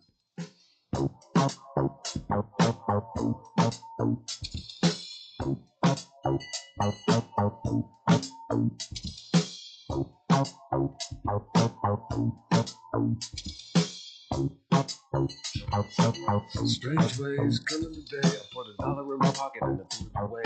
Been a long time since the federal dime made the jukebox sound like a mirror of mine. To calm my worries and fix the thoughts. All my hopes.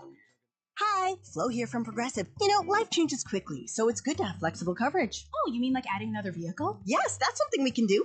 Great, because I was thinking about getting a van so we could just keep the kids' softball stuff in the car. Oh, we don't need to get into specifics. Just saying it's easy to change. Oh, and Hannah wants to try the tuba. Again, we don't need the specifics. Last year, she wanted to be a tap dancer, but that only lasted 2 lessons. Okay. But she kept the shoes because they are adorable. Well, just know that with Progressive, you can easily add another car to your auto insurance because we know life changes.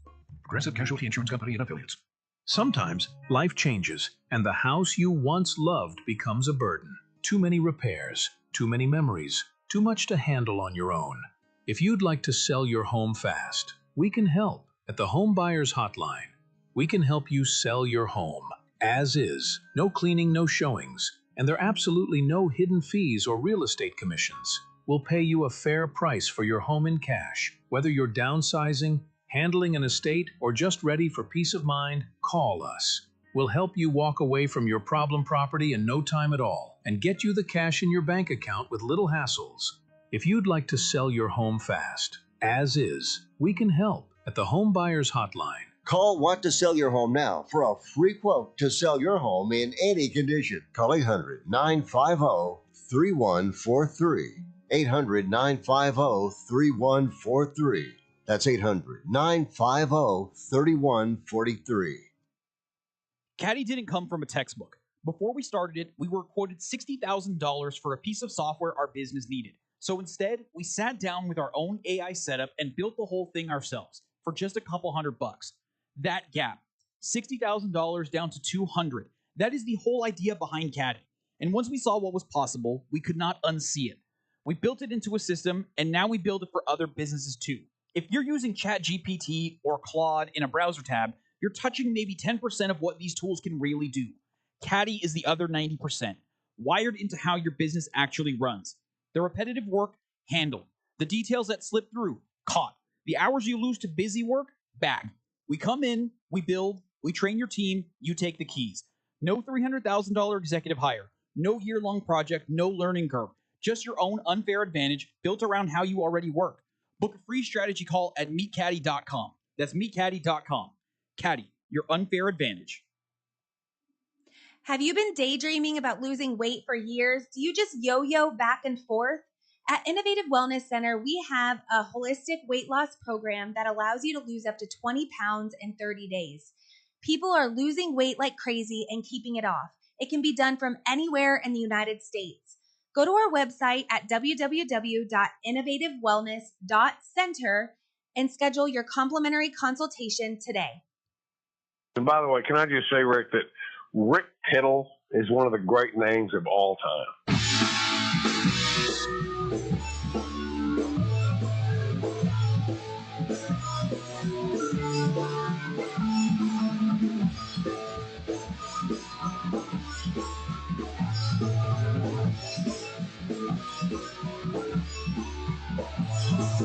People going nowhere, seeking for a ride, looking for the answers that they know inside. Don't be getting your granny panties all in a bunch. We got Rick Tittle up in here. Hey, thanks for that, and welcome back to the show. Rick Tittle with you, nationally syndicated out of San Francisco and around the world on the American Forces Radio Network. It's our pleasure to welcome back to the show Steve-O. You know him from Jackass and his pod, also the brand new Jackass movie. Well, he is back on stage as a stand-up. In fact, this weekend he'll be at the Hard Rock in Cincinnati. And then back here in North Beach in San Francisco down at Cobb's, that's the big room on Columbus Street. That'll be Friday, beginning his run, the 31st of this month. Steve-O, welcome back to the show, man. How's the movie going? What's the kind of feedback you're getting? Yeah, dude. Well, thanks for having me. I'm super stoked. The movie was very well received on Rotten Tomatoes. It got the highest score of any movie in the franchise, wow, which is pretty cool. I don't know if I think there's maybe the world is more ready for it. I don't know, but maybe it was a little bit ahead of its time when it started, and now the world's caught up. But yeah, it's been great, man, and what an honor to be able to do that, to just cap it all off. I think it's funny though, like as a comedian, the comedians tell me 20 years ago you wanted a liberal crowd because the conservatives would be like, you can't say that, and now it's different. Now the liberals are saying you can't say that, and the conservatives are like, do whatever you want. It's kind of weird that way, huh? Yeah, I guess, but I don't really operate in that kind of a space anyway. You know, like there's just nothing political about anything that I'm up to. So I know you've got a varied background. We know you were born in England and you lived in South America and Brazil and Venezuela. So when it comes to the World Cup, like, were you rooting for England? Were you rooting for Brazil? Or do those things, like, did that not enter your head? It doesn't enter my head too much, but I did feel myself rooting for the U.S. and for England. Those are two of my passports. I know that because I spent a lot of time in England, and anyone with English roots, they would glom on, like Samantha on Sex and the City. They go, you know she was born in the UK. And I was like, oh, or Bob Hope, you know he was born in the UK. Were people saying that about you? You know Steve-O, he's one of ours. I don't know. I mean, first time I didn't know that about Bob Hope or the Sex and the City chick. But I don't hear it a whole lot. I think it's one of those sort of interesting trivia bits. Steve-O was actually born in England. Well, you know, at the beginning of every Jackass with the famous skull and the crutches logo. It says, "Don't do this at home." But over the years, have you seen people say, "Hey, you know, I stapled my butt together. Aren't you proud of me?" And you're like, "Dude, don't For do sure. that." Yeah. For sure. And I've always said I don't really consider it to be a warning at the beginning. It's more of a dare. Okay. You know, I think that's how kids perceive it. It's like kind of like when it says viewer discretion advised. Mm. Basically saying like warning, this is going to be awesome. But on the other hand, what about inspiration? Because not to get too heavy, but I was speaking with Brian Baumgartner, who played Kevin on The Office. And he told this story about how there was this woman who was being abused by her husband. And before she left him, she said, the only thing that kept me going was just watching The Office nonstop. And it made her smile and it made her laugh. Have you ever been like someone give you a story like what an inspiration you were? I have, and I'm always super grateful for it. You know, I think that entertainment is important, man. I say it a lot that you know, people have real problems, man. Like most people, I think, don't like their job. You know, a lot of people are not happily married. You know, a lot of people have like crazy health problems. You know, and all of these problems, you know, aren't going to get fixed. But you know, wild entertainment can certainly make them go away temporarily. And for that reason, I've always considered myself to be a professional distraction therapist. No, I like that. Also, I would imagine people think that you're Steve-O 24/7, like you're always up for putting a bottle rocket up your butt. And you have times when you turn it off, I would imagine, because like that's how Houdini died, because he'd always say, "Punch me in the stomach," and then he would get his stomach muscles all tight, and he'd like, "Go ahead." And then he was on the street, and someone said, "Are you Houdini?" And he went, "Yeah." And the guy punched him in the stomach. He wasn't ready for it, and he died. So what I mean, yeah. So how do people think that you never turn it off? That you're always nuts? I mean, I don't know. You know what I get more than anything is people like really, really wanting me to kick them in the nuts. It's pretty wild, but like you know, they'll be like, you know, dude, is there any way? Like they'll be like so passionate about it, and I got to tell them that I retired from nut kicking. Couple more questions for Steve-O. He'll be here at Comms in San Francisco on the 31st of this month.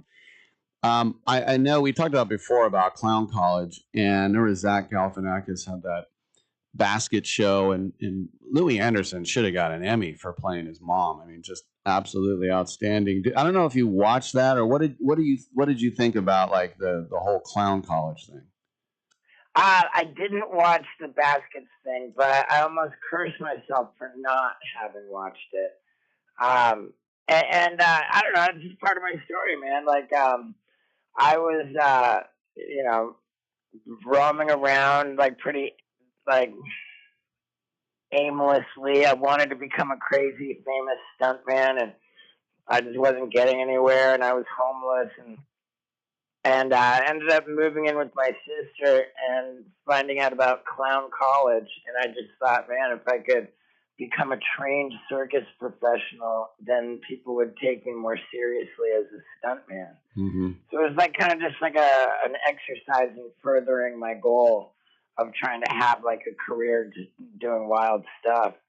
And it kind of served that purpose, you know, like at first, it got me to stop having to sell drugs, Mm-hmm. and I made a legitimate living, which was a step in the right direction. Mm-hmm. And it really did open up some doors and give me momentum to have what happened happen. So yeah, I'm just super grateful for it, man. Yeah. So did you like send VHS to like late 90s to Jeff Tremaine, or did he discover you? It was Jeff Tremaine was in charge of Big Brother Skateboarding Magazine, which of course spawned Jackass. Mm-hmm. And I was a super fan of Big Brother, and I was living in Albuquerque, New Mexico, and I knew that there was a Big Brother, tour with a bunch of pro skateboarders coming through, and I tracked them down and just let them know that I was going to force my way into the magazine by just doing, like I just said, I'm going to just be undeniable. What I'm going to do tonight is going to be undeniable.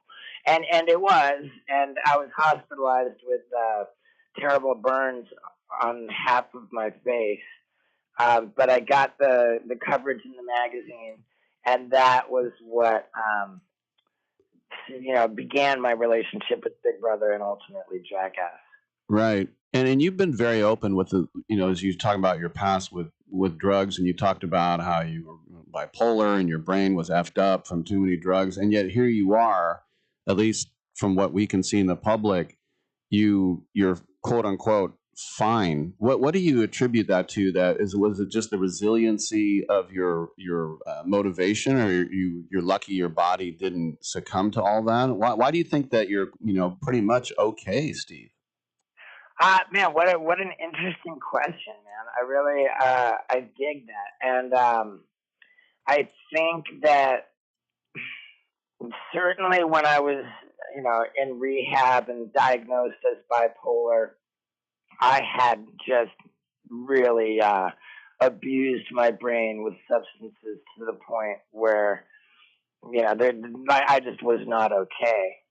I think everything did kind of settle out over time, settle down, even out. I don't know that I would say that I'm fine. There's like some major maintenance that goes along, but I've been pretty diligent with maintaining my program of recovery, and it's also really helped. Just sobriety has been a major gift for me. Like just the fact that I'm not like squandering all my time getting loaded and creating disastrous problems is kind of half the battle. Yeah, well, I mean, I'll leave you with this. Tom Green told me one time that when he got sober, he's like, "Oh, I'm on stage and I don't have anxiety and I'm way more funny." He's like, "Why would I ever go back to those old days?" Man, that's great. I didn't even know that Tom Green was sober. I was a little bit worried about him at a point. Yeah. But yeah, I think that's awesome, man. And I can't say enough about how precious my sobriety is, and I really just do a lot to maintain it. But yeah, I do also want to just tell everybody that I'm not only coming to San Francisco to just do stand-up. It's way more than that. What it is a multimedia show where, like, I take all of I've taken all the production skills that I've built over the years and just invested in filming like the most over the top stuff that I can, which I wouldn't even be able to do for Jackass, and flagrant like illegal stuff, like with no insurance, just like wild stuff, and I put it all together into a stand-up show where the stories I'm telling are illustrated with videos which play intermittently throughout the show. So it's a full multimedia experience. There's no recycling old stuff. It's all brand new and just wild. And I'm just so in love with it. I'm so proud of it. I'm so honored to be able to go around and bring this wild show everywhere. And that's what's coming to Cobb's in San Francisco. It's coming to Cobb's, the Crash and Burn Tour. Go to steve-o.com for all the dates. He's going to be around your neck of the woods. And as I mentioned, this weekend at the Hard Rock in Cincinnati before he comes to Cobb's on the 31st. Steve-o, always good talking to you, my man. Congrats on the new show. Yeah, thank you, man. I super appreciate it. Thank you for having me on. And when I get to San Francisco, I look forward to coming into the studio. Yeah, we would love to have you. Great stuff. All right. Very cool. Steve-o will be at Cobb's. Once again, steve-o.com. No dashes, just steve-o.com. I'm Rick Tittle. Come on back. on Byline. Who's watching? Tell me who's watching? Who's watching me? I always feel like somebody's watching me, and I have no privacy. Oh, I always feel like somebody's watching me. Tell me, is it just a dream? Oh, when I come home at night, I bolt the door.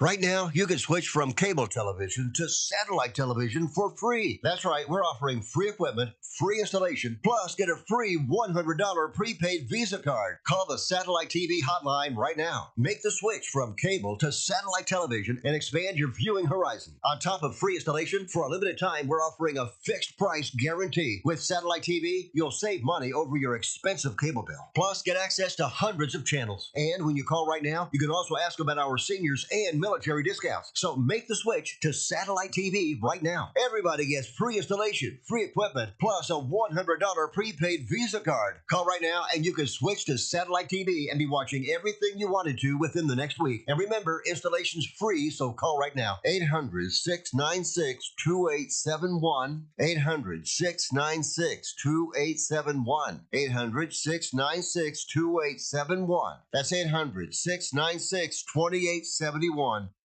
Let's be honest. Most businesses don't struggle because demand is low. They struggle because their back end can't handle growth. Leads come in, but follow-up is slow. Calls get missed. Appointments don't get confirmed. And everything lives in different places. So even when marketing works, revenue doesn't scale. That's a systems problem. Create Assistance fixes this by building a done-for-you CRM and automation system that captures every lead, follows up automatically, confirms appointments, and keeps everything organized in one place. And only after that foundation is built, AI voice and chat employees get added on. If your business feels chaotic behind the scenes, it's time to fix the back end. Visit createassistance.ai and book your call today. Or you can call or text 515-500-2224. Again, that's 515-500-2224. We look forward to hearing from you. Let's be honest. Most businesses don't struggle because demand is low. They struggle because their back end can't handle growth. Leads come in, but follow-up is slow. Calls get missed. Appointments don't get confirmed. And everything lives in different places. So even when marketing works, revenue doesn't scale. That's a systems problem. Create Assistance fixes this by building a done-for-you CRM and automation system that captures every lead, follows up automatically, confirms appointments, and keeps everything organized in one place. And only after that foundation is built, AI voice and chat employees get added on. If your business feels chaotic behind the scenes, it's time to fix the back end. Visit createassistance.ai and book your call today. Or you can call or text 515-500-2224. Again, that's 515-500-2224. We look forward to hearing from you. Look at me. Look at me. Don't look at anybody else. Don't look at the fat-ass losers or freaks. You look at me!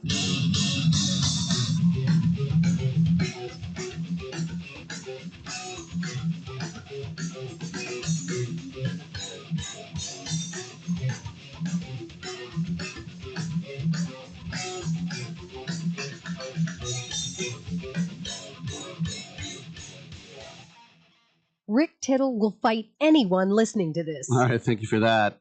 Comedian Chad Opitz will be on the show in about a half hour. I saw that my tweet with Steve-O, and that picture was when I was kind of a fat boy, but whatever. Preston Lacey liked the tweet. That was nice. Preston Lacey is the big fat guy on Jackass. And somebody asked me why I love Jackass, and the answer is very simple. I love slapstick. To me, the height of humor, it doesn't get any better than the Three Stooges. The genius of Shemp and Mo, and it doesn't get any better than the Three Stooges. That'll tell you my comedic brain. Chris Farley said, "Fat boy falls down, everyone goes home happy." I remember one of the hardest I ever laughed in my life. I was in Tivoli Gardens in Denmark, when I was 18. And this is the inspiration behind Disneyland. This is in Copenhagen. And there was a stage play called, it wasn't even a play, but it was just the Dingbats, they were called. No words were spoken. One guy was dressed as a superhero, but he was like 300 pounds in a cape, so I had fat kicking out. One guy was dressed as like a zoot suit gangster dude, and one guy was dressed as a doctor. But all they did was run into each other on stage and flip and punch. And I remember I had tears rolling down my face, and other people standing in the crowd were like, dude, it's not that funny. And I was like, I'm from America. That's hell of funny. All right. Come on back for hour 3 on Sports Byline.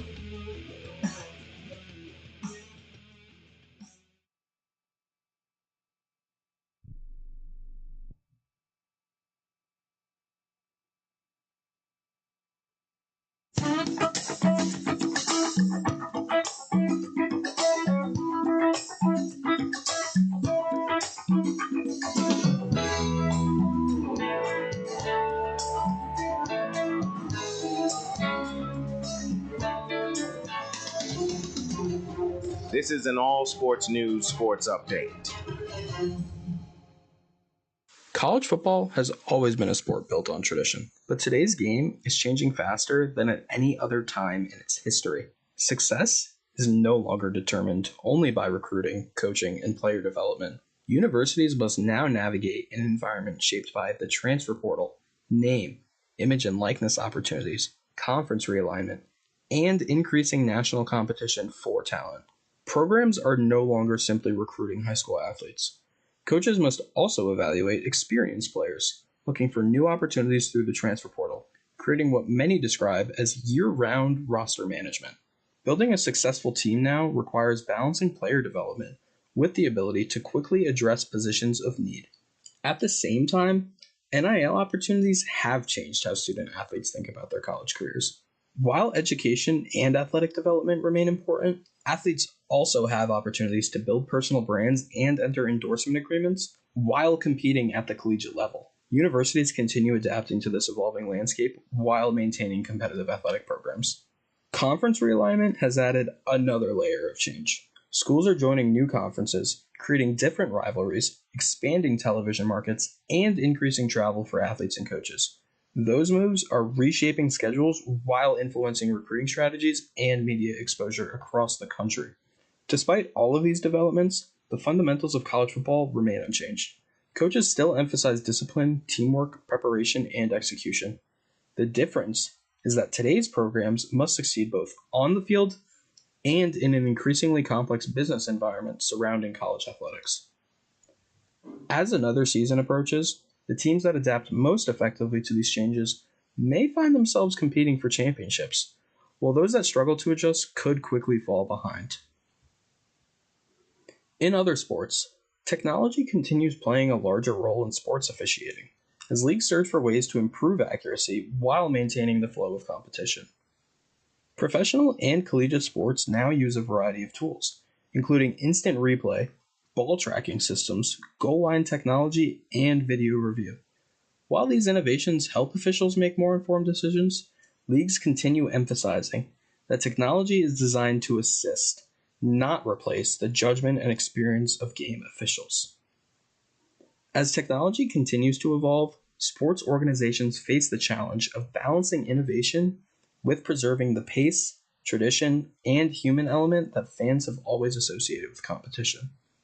For All Sports News, I'm Brendan Cafferty.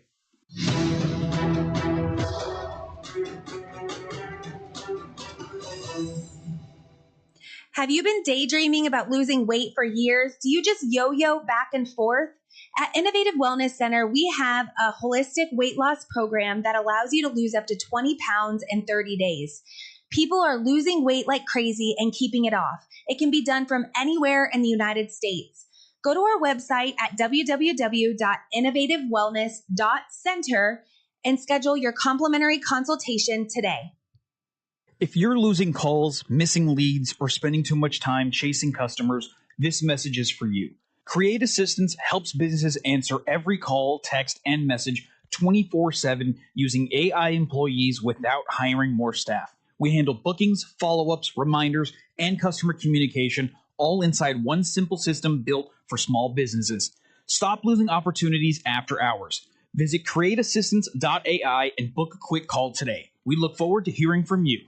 Getting together with friends to watch the game? Then you'll need American Premium Vodka. Handcrafted and pure, this is the one thing all Americans can agree on.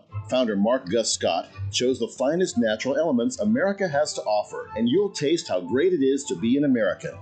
Now available at Bevmo, GoPuff, Hy-Vee, and Fairway stores. American Premium Vodka. This is the America we need right now. Go to AmericanPremiumVodka.com. Celebrate responsibly.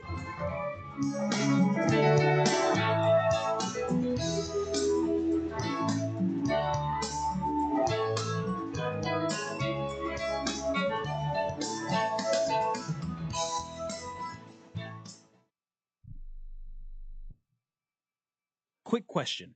How many calls, texts, or messages does your business miss every week? Nights, weekends, busy days.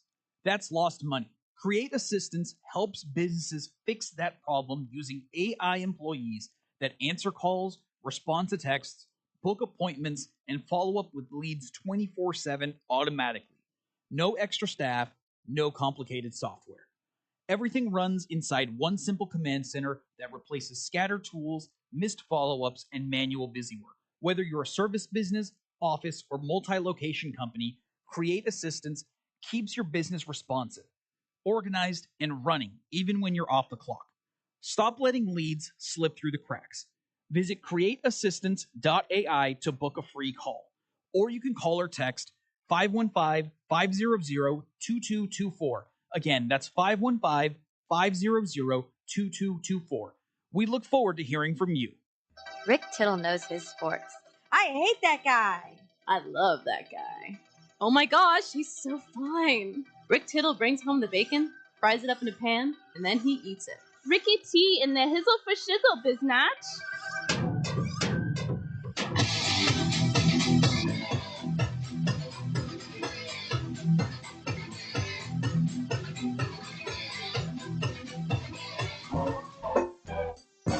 Thank you for that, and welcome back to the show. You know, it's good to have friends in high places or friends with cash. Jay Feely, you might remember him. He was a kicker for 14 years in the NFL for 6 teams. He took a big step becoming a United States congressman, basically from the Phoenix and Scottsdale area, because he won a primary last night. He defeated the former state representative Joseph Chaplick, and Joseph Chaplick had the endorsement of Donald Trump. So Feely still has to beat another in the Democratic primary. He said, "Why did I decide to run for office? It's a desire to leave this country better for our children and our grandchildren. We're fighting for the future of this country." And anyway, he said the people who have given him money, the most you can give is $7,000 as an individual. I didn't know that. Roger Goodell, the commissioner of the NFL, isn't that a conflict of interest? I guess it's not. Right? Cardinals owner Michael Bidwell, $7,000. Falcons owner Arthur Blank, $3,500. Robert Kraft, $7,000. Stephen Ross, $5,000. Rob Walton, owner of the Broncos, $7,000. Jimmy Haslam donated. Charles Barkley gave the maximum, $7,000. So did John Elway, Rich Gannon, Trent Green, Jeff Saturday, Todd Heap, Richie Incognito, Brian Urlacher, a lot of these friends of the Tittle Show. But it's pretty interesting, though, that I don't know. I can't think of a scenario where I would give one dime to any politician unless he was related to me. That is a sign that you have money to burn. When you're giving money to a place for a politician and you don't even live there, that's what shows if you have $100 bill and it's a little bit wrinkly, you can throw it out the window on the freeway, in my opinion. All right, come on back for hour 3.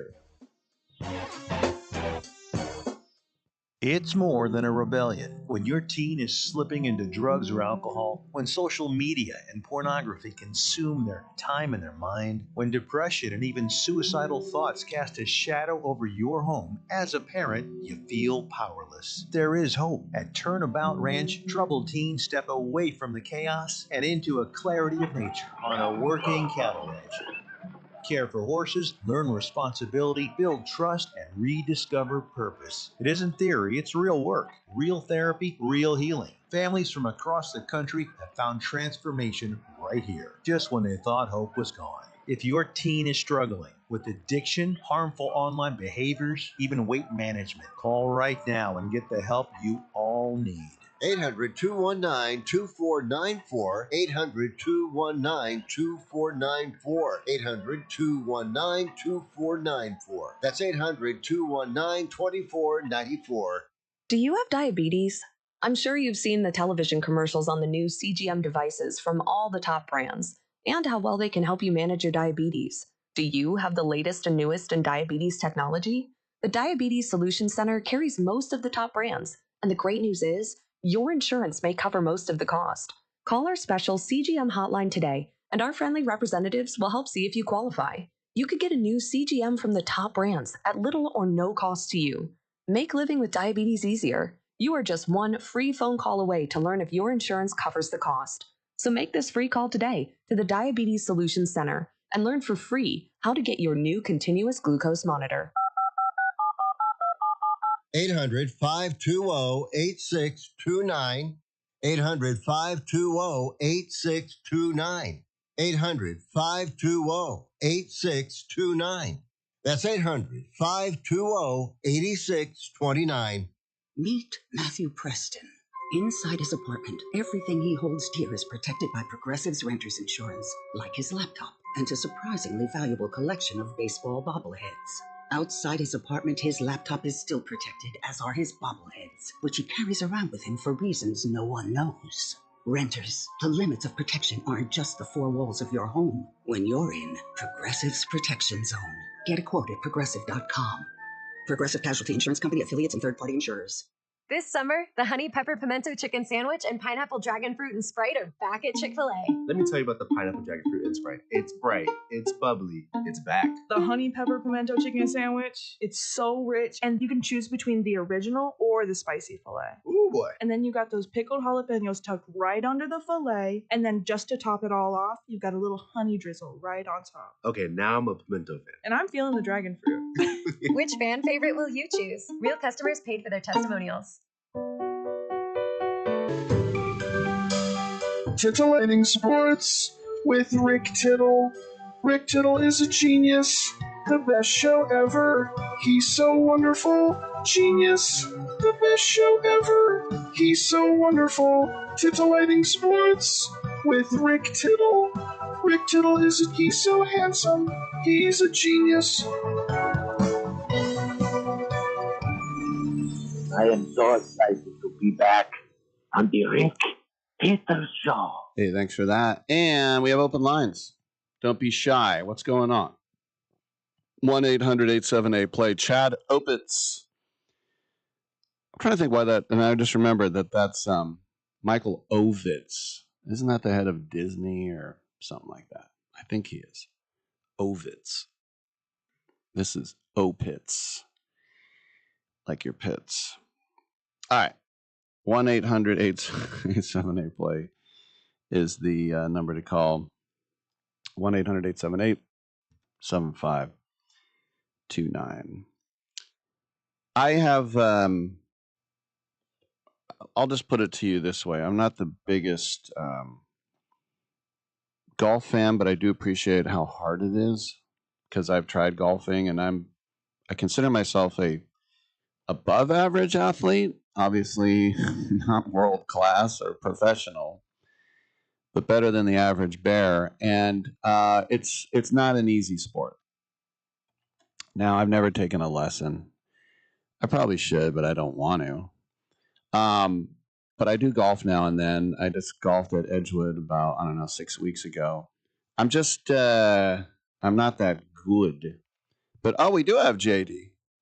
JD Sharp is with us. Oh, okay. JD Sharp is with us, and JD Sharp is with Pro Wagering, and he is a professional prognosticator, and he works, as I said, with Pro Wagering. JD, first of all, as the trade deadline is less than 2 weeks away now, and I just wonder if the Tigers do decide to cash in on Skubal.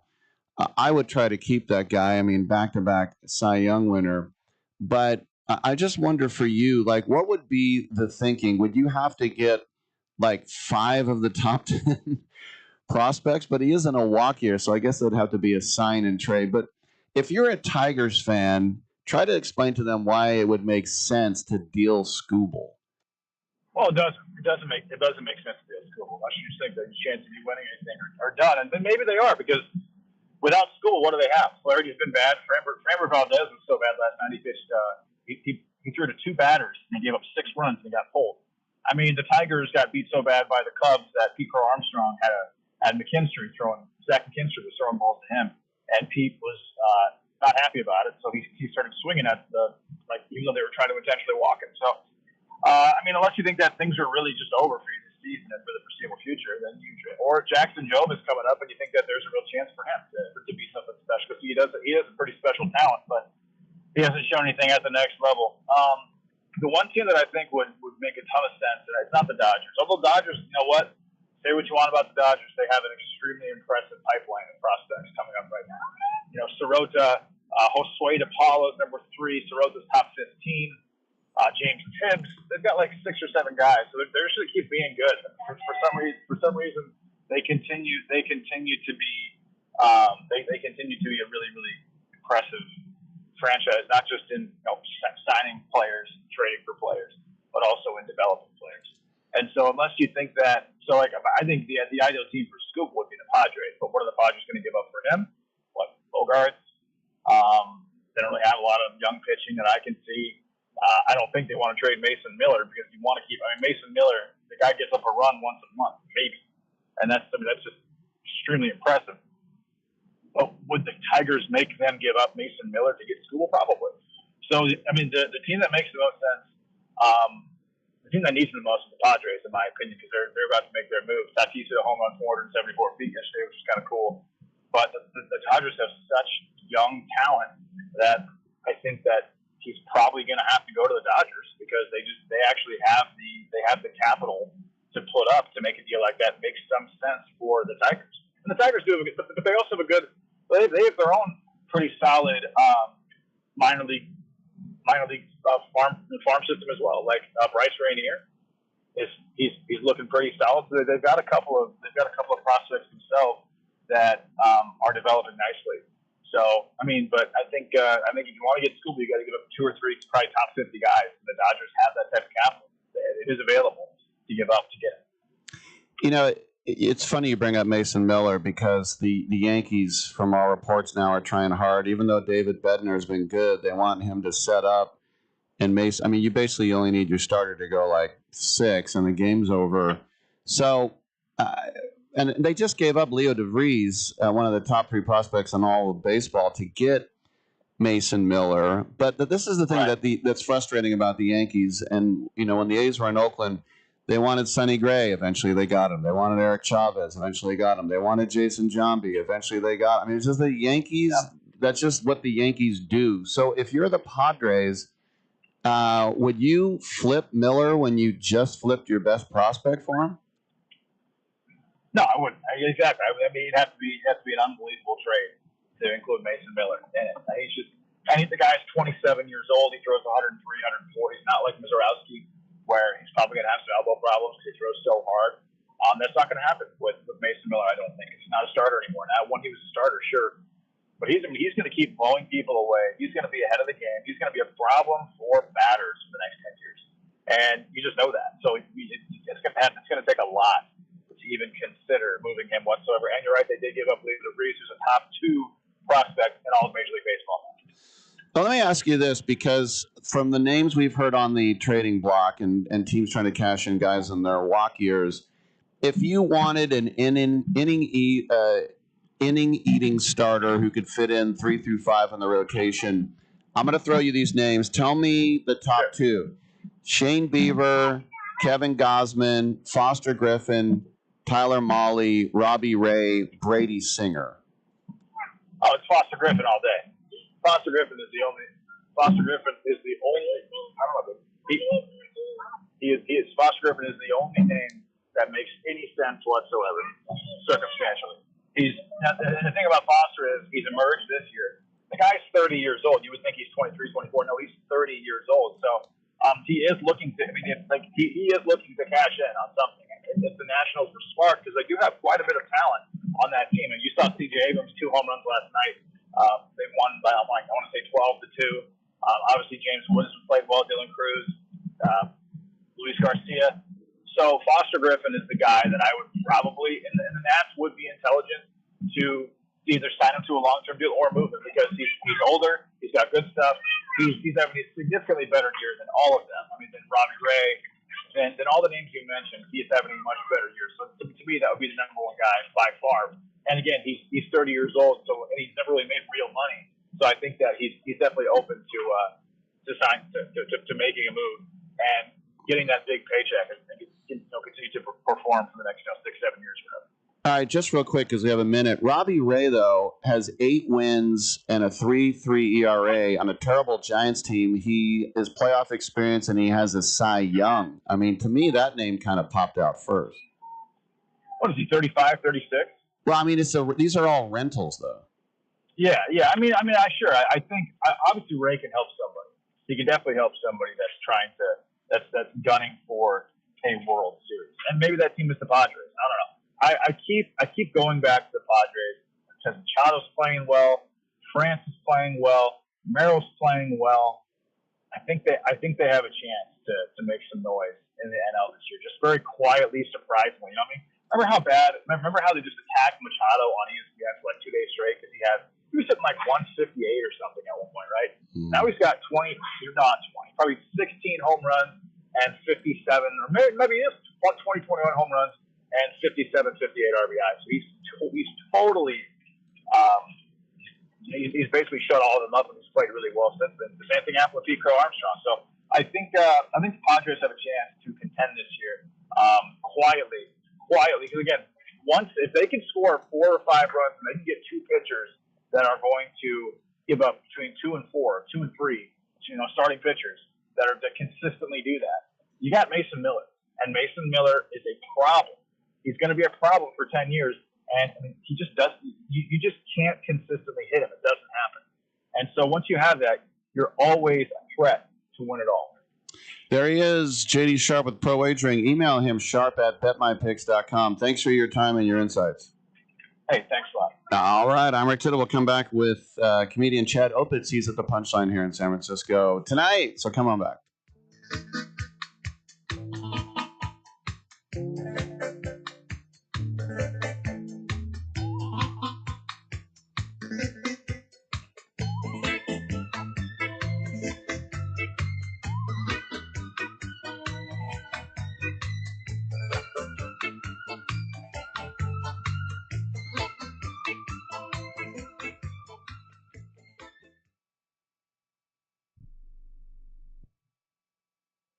Lower your car payment today. Lower your car payment today. Yes, you heard us right. You can lower your car payment right now by making this free call and save up to $1,400 a year on your current car payments. Think about your current car payment right now. What's that costing you per year? Now think about what it would be like to put an extra $1,400 back in your pocket.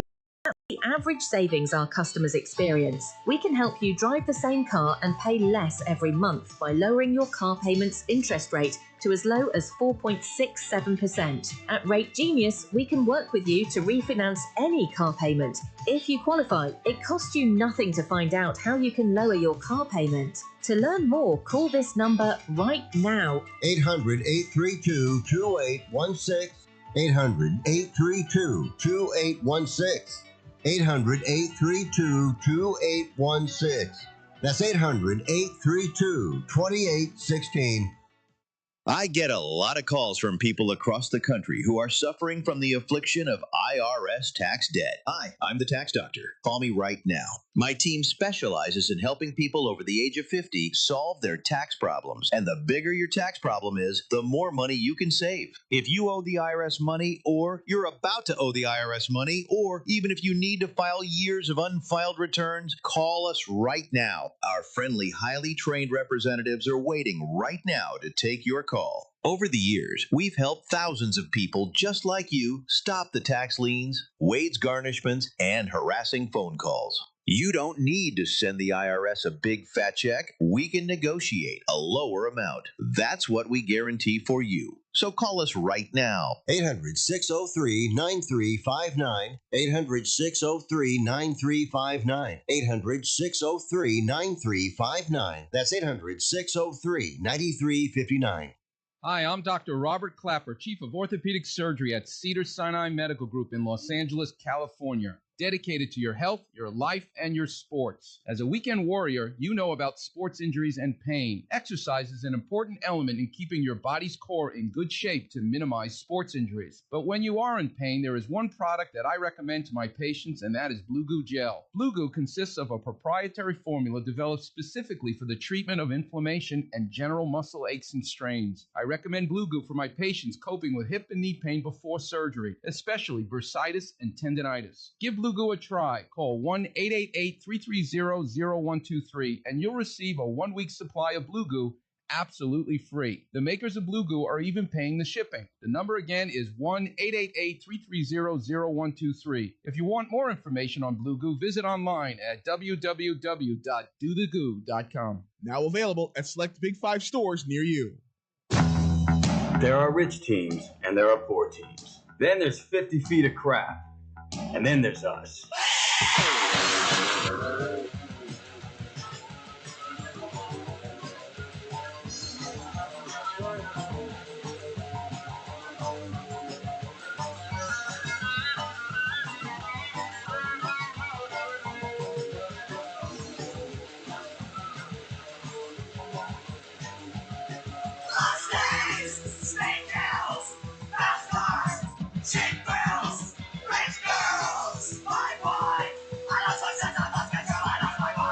Quit drinking that haterade and bow down to Ricky T, y'all. Oh, you don't have to bow down. Welcome back to the show. Rick Tittle with you coast to coast and around the world on the American Forces Radio Network. 177 countries. And if you're watching on YouTube or twitch.tv, we got both webcams going here because we're very happy to have comedian Chad Opitz. He is headlining the Punchline tonight, and he'll be featuring the rest of the weekend. Chad, welcome to the show. And headlining the world-famous Punchline on any night is awesome. But what happens is, as you know, you're getting a midweek one. They're grooming you for the weekend. Yeah. See, I've seen if you're ready. Yeah. So what's that like when you have, are you going to feature? So that would probably be like a really good 20 to 30 versus your hour, which you have tonight. Yes. What's the difference? Yeah. It's going to get a lot weirder tonight because when I'm featuring for somebody, I tone it back. Because I get, it's like not my night. You don't want to upstage them. I still get weird, but not to the point that I will get this evening. I'm going to bust everything out. I have a very physical act. Not that I'm every bit relies on like a wacky act like out, Sebastian jumping around. No. It's like there's a few bits that are reliant on space. Like there's certain bits that I can't do unless I have room for them. Now that I have this, if I Punchline stage, that I use the whole area at one point. So it gets a little nutty, and I can't do that just anywhere. And I don't do like all the stuff that I do for my headline act for the feature set because it just gets too much, I think. Well, like Bobby Lee would come off the stage of the Punchline and play what he called gay chicken, where he would pucker his lips and go, who would move away last? And he would kiss men on the lips into the crowd. You're not doing that. Not doing that. No, And I don't getting get down to his your underpants. when I say I get physical, I'm just with myself. I'm not touching nobody. I'm not doing any of that business. Mark Norman said one time, Jerry Seinfeld said, why don't you move around? You just stand right there on the mic. You don't have to go crazy. He goes, but you use the stage. I guess that's something that you already knew about. I like to do it myself. I don't really, it all depends on the individual. Like everyone's got their own style and stuff. And I just tend to have more fun when I do that. Like I go all over the place. I also have a hard time describing what my comedy's like because it's kind of all over the place. It's not just one thing. Who was your guy growing up? Like, were you a Kinnison guy or someone like that? You know, honestly, it's somebody that I wasn't really. I'm not a lot like them. Was Norm Macdonald? Oh, I love love Norm Macdonald. I do also love Rodney Dangerfield. Which is like rapid one-liners. And I have some of that in there, but it's not the same thing where I'm doing like a character. But I would very much admire Hedberg for the joke factor. Sure. That stuff. But Norm, I just named 3 guys that are dead. Yeah, exactly. Yeah. Who's live? Shang Wang is a current guy. He was a San Francisco guy. He's been in here several times, and now he has a whole new look. Which I think suits his comedy style very well. Yeah. I had to get used to it for a second. Yeah. One of his Shen Wang's. I'm throwing these little like jokes that pop into my head from these guys. Shen Wang is like, my dad started running my bicycle. Now he's wearing a helmet. Pussy. And then my favorite Rodney one is, my wife is so fat. I won't do the voice. My wife is so fat. She was standing on the corner. A cop came over and said, break it up. Like that on so many levels, you're like writing your own punchline. But I like stuff like that. It's it'll get you. So who was a comedian that took you under their wing, maybe took you on the road? And then contrastly, was there ever somebody who was like, you ain't got it? Oh yeah, let me see. Locally, I brought him up before we went on air. A very supportive comic was Larry Bubbles Brown. Love that guy. I saw him initially opening before I even started comedy. Been here since the 80s. Yeah, and I had never heard of the guy because I think he was mainly like local. Yep. And I saw Norm Macdonald right when I moved to the Bay Area, and he was opening. And I actually, because when they announced his name, I leaned over to my girlfriend at the time, and I was like, "This guy's gonna suck." Because I did the name, and I loved it, and I was like, I was wrong, and then I went to go start performing like not long after that, and I met him at Rooster T. Feathers down in Sunnyvale. Sure. And it was so nice, and he's still my buddy. I hope I see him when I'm around this week. I'm gonna hit him up. Yeah. Oh, and there was another guy in South Bay named Jimmy Gunn, and he was very supportive, really funny dude. He actually he died a while back, which is very sad. But one of the first couple of years I was doing comedy, he would do this like Jimmy Gunn Award thing, and he like would pick all of his favorite local comics, and I was like the best newcomer. But this was like 2014, I think, like that. Yeah. Now it's so funny because yesterday I saw Joe List at a baseball game. He was doing a little celebrity thing, and he always talks about his best friend Derek, who lives in Gig Harbor. Oh, wow. And that's where he wants to move. He wants to move to Gig Harbor, which is in, Washington State. And before we went on the air, you told me that's your hometown. That's my hometown. That's where Joe wants to move? Yeah. Wow, I didn't even know he knew of the area. That's awesome. Yeah. It's a beautiful place. Is that in the Puget Sound then? It is. Yeah, it's right across the bridge from Tacoma. Okay. So, and it's funny, I didn't start doing stand-up until after I moved to the Bay Area. I was living in Santa Cruz for a while. So when I go up every year. I was just there last month to visit family that are still up there. And I do shows in like Seattle, Tacoma, and stuff like that. Yeah. So when Santa Cruz, did you fit into the stereotype of the stoner on the Giant Dipper? Not at all, dude. No. But they were like, I think they were so high that they got my weird jokes.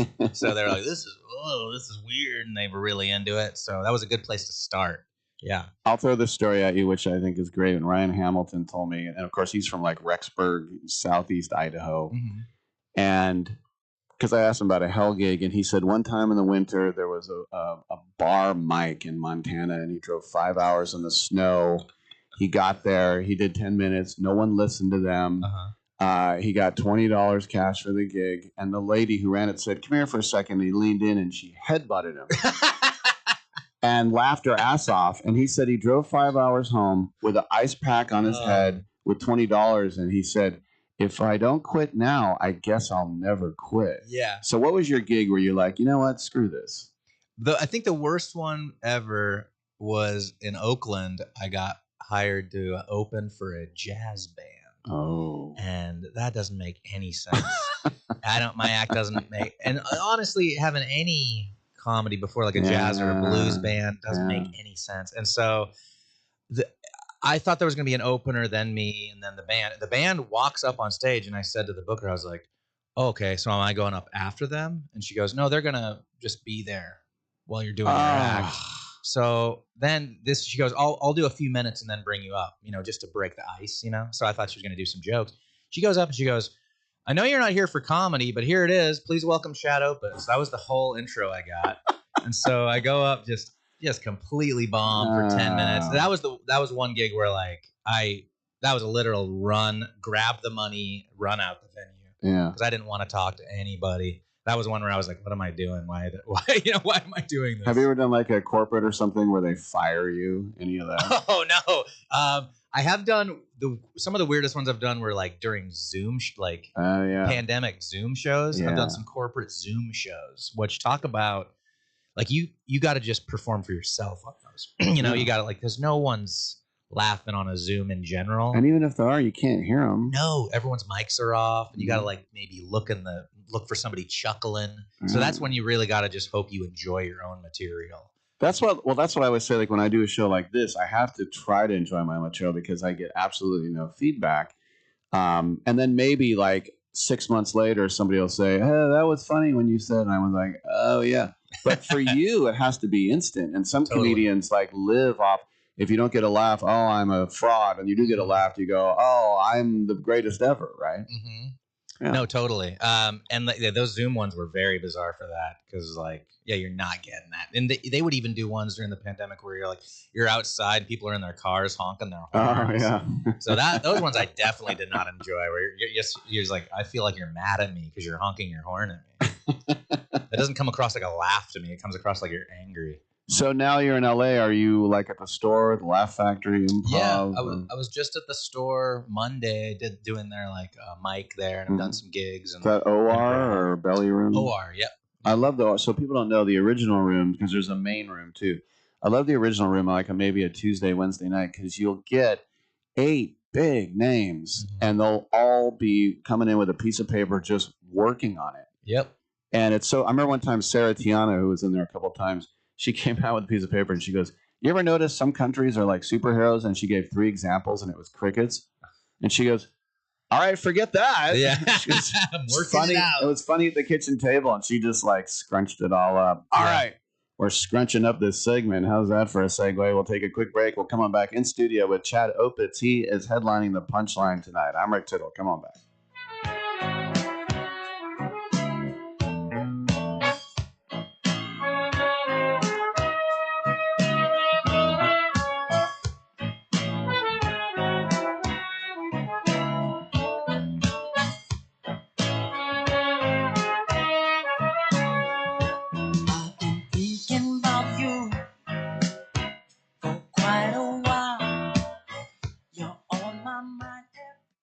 With MedGuard Alert, you're never alone. You can connect with medical professionals anywhere, anytime. And now MedGuard is introducing our exclusive new Care Watch. If you need help quickly, use it from anywhere to contact medical professionals. No cell phone required. The Care Watch is not only a life-saving medical alert device, it's a revolutionary health monitoring system that checks your blood pressure, heart rate, oxygen saturation, and much more. And here's the best part. If you have Medicaid, you may qualify to get your Care Watch for free. The Care Watch is only available through MedGuard Alert. Call us right now. We have monitoring programs starting as low as $1 a day. The call is free, activation is free, shipping is free, and no contract is required. Remember, with Medicaid, you may qualify to get your Care Watch for free. Call us to get your Care Watch right now. 800-853-8931. 800-853-8931. 800-853-8931. That's 800-853-8931.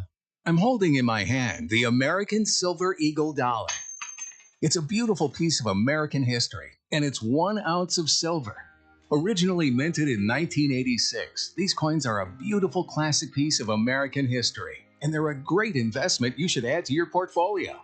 The beauty of silver is that however much you have available to invest, silver is affordable and easy to acquire, with one coin costing around $30. So, if you choose to invest a few thousand in silver, you can get quite a bit for your money, and you'll have a tangible asset that you can hold, one you can be proud to own. Claim your piece of American history with American Silver Eagle dollars. Call the Silver Hotline right now. 800-620-1624. 800-620-1624. 800-620-1624. That's 800-620-1624.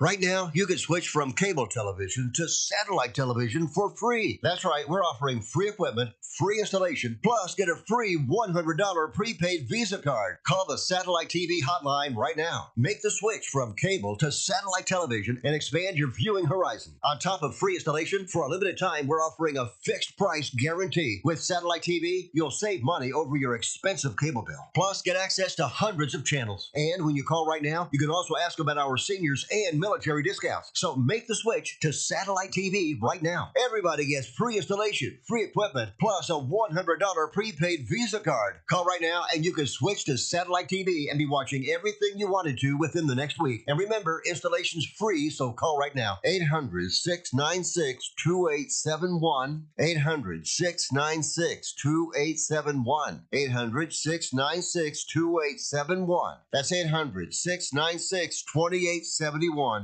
Like kickboxing, that's my favorite sport. Kickboxing is great. When you think about it, it combines the style and grace of boxing with kicking.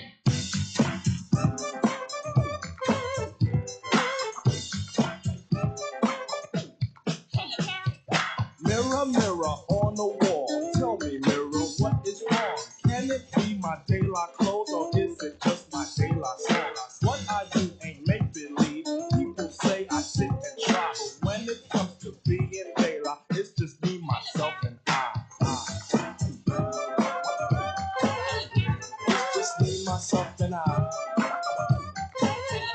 It's just me, myself, and I. It's just me, myself, and I. Rick Tittle can usually be found at He Baby Mama House. Wish one girl. All right. Welcome back to the show. Rick Tittle with you coast to coast around the world on American Forces. And if you're watching on twitch.tv or YouTube, you can see I have in studio here the very funny Chad Opitz. He's headlining the Punchline, and he will be featuring the rest of the way. I like on your Twitter that you say that, what is it? You're protecting Rick Moranis? Yeah. I had a whole thing where, and I still continue it because after he got punched, remember that? That was in the pandemic, right? Yeah, like October 2020, I think it was. Manhattan. Yeah, so I made like an audition video to be his bodyguard, and that went semi-viral, and that got me booked on some shows. Actually, like this Austin promoter really liked me and was like, "Come on down for my festival," because he thought that was so funny. That's great. You ever do any of those festivals like Moon Tower? Or, I've done the Altercation in Austin. I've done this one in Alaska 4 times called Before You Die Fest in Anchorage. I don't know about that. Really fun. Oh, you go to Anchorage, and I've gone from also doing that fest. I've gone up to like Fairbanks and Seward, Homer. Wow. Other places around the area. I don't even know Homer. That's there's nothing going on. There's a moose, everyone knows. I saw the moose and I was freaking out, like, whoa, there's a moose. And they were like, yeah, that's Joe. It's like Calcutta, just walking down the street. Mm-hmm. Oh yeah, it was in a parking lot. It was just hanging around and nobody was paying attention to it. So did you ever do JFL Montreal? I have not. No, I auditioned for it. This year was my first time getting like a call in. You never get it your first time, though. No, there was a comic who I think is extremely funny, and she was like, "This is my 4th time trying." Yeah. And I was like, how have you not gotten in yet? Because I think she's hilarious. Did you ever see the JFL documentary about how you get in? No. Yeah, it's pretty good. It's with Rosebud and a couple others. And so I had her in here. We were talking about it. And the whole thing were these 2 guys, and they're not there anymore, but they would go to the cellar, the Fat Black, whatever, and they'd sit there and they'd laugh, and then they'd bring you over and go, you're close. Yeah. Not yet. And it's like, oh. But now I talk to comedians, and they're like, Just for Laughs and New Faces isn't what it used to be. It's kind of like doing a late night set. Okay, it wasn't as career making as it used to be. Mm-hmm. You know, it's more like podcasts now. Yes. Do you have a pod? I do not have my own podcast. Mhm. I do Doug Benson's podcast pretty frequently. Doug Loves Movies. He Yeah. has me on that quite a bit. I met him in San Francisco my first weekend working the Punchline. I didn't know he was at the show, thankfully, because I would have been way more nervous. Mhm. And after my set, someone was like, Doug Benson really liked you. And I was like, Doug Benson, sir?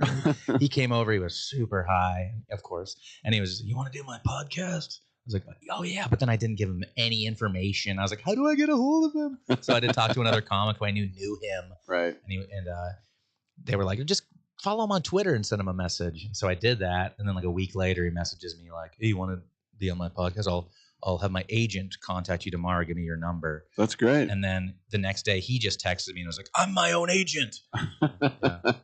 It's funny because one time when Doug was on the show, this is like 10 years ago, and I tweeted out, hey, Doug's going to be on the show at like 10:25.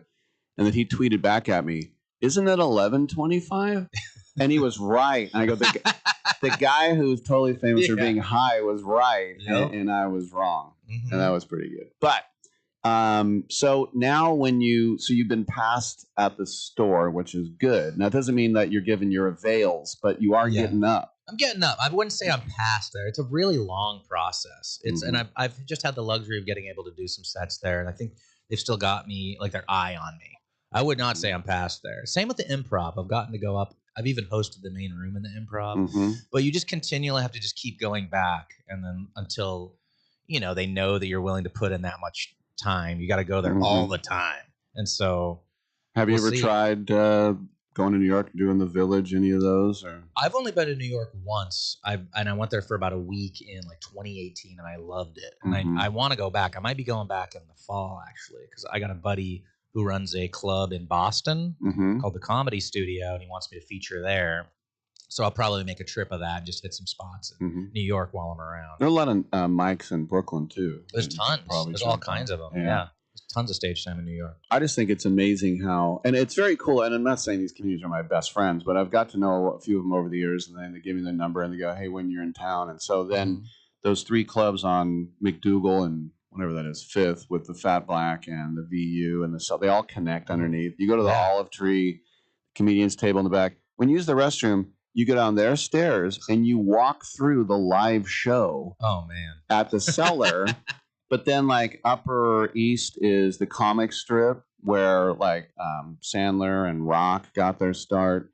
Seinfeld used to go there. There's Gotham, which is kind of a really nice club with the downstairs, like the Mazzilli brothers. And Crashing is a great show for like showing a lot of those. And they rebuilt the old Boston in the Village, which shows you how much money HBO has. But since we're in this comedy boom now, and it really goes to show you, it makes me admire you even more because you're up against thousands and thousands. And now social media, clubs will book an influencer who has 15 minutes, not because they think they're funny, because they're trying to sell tickets. Oh, yeah. And I understand that. But I know it makes a lot of other comedians go, dude, I've been a road dog for a decade and I can't get up. Yeah, yeah. And yet, like, they definitely, a lot of them don't have the time, but they're getting booked because they just the amount of followers they have. I've seen that happen at clubs where like someone who's huge on TikTok or YouTube will go up and just basically do their like live versions of their video sketches, but then, or just literally just show videos of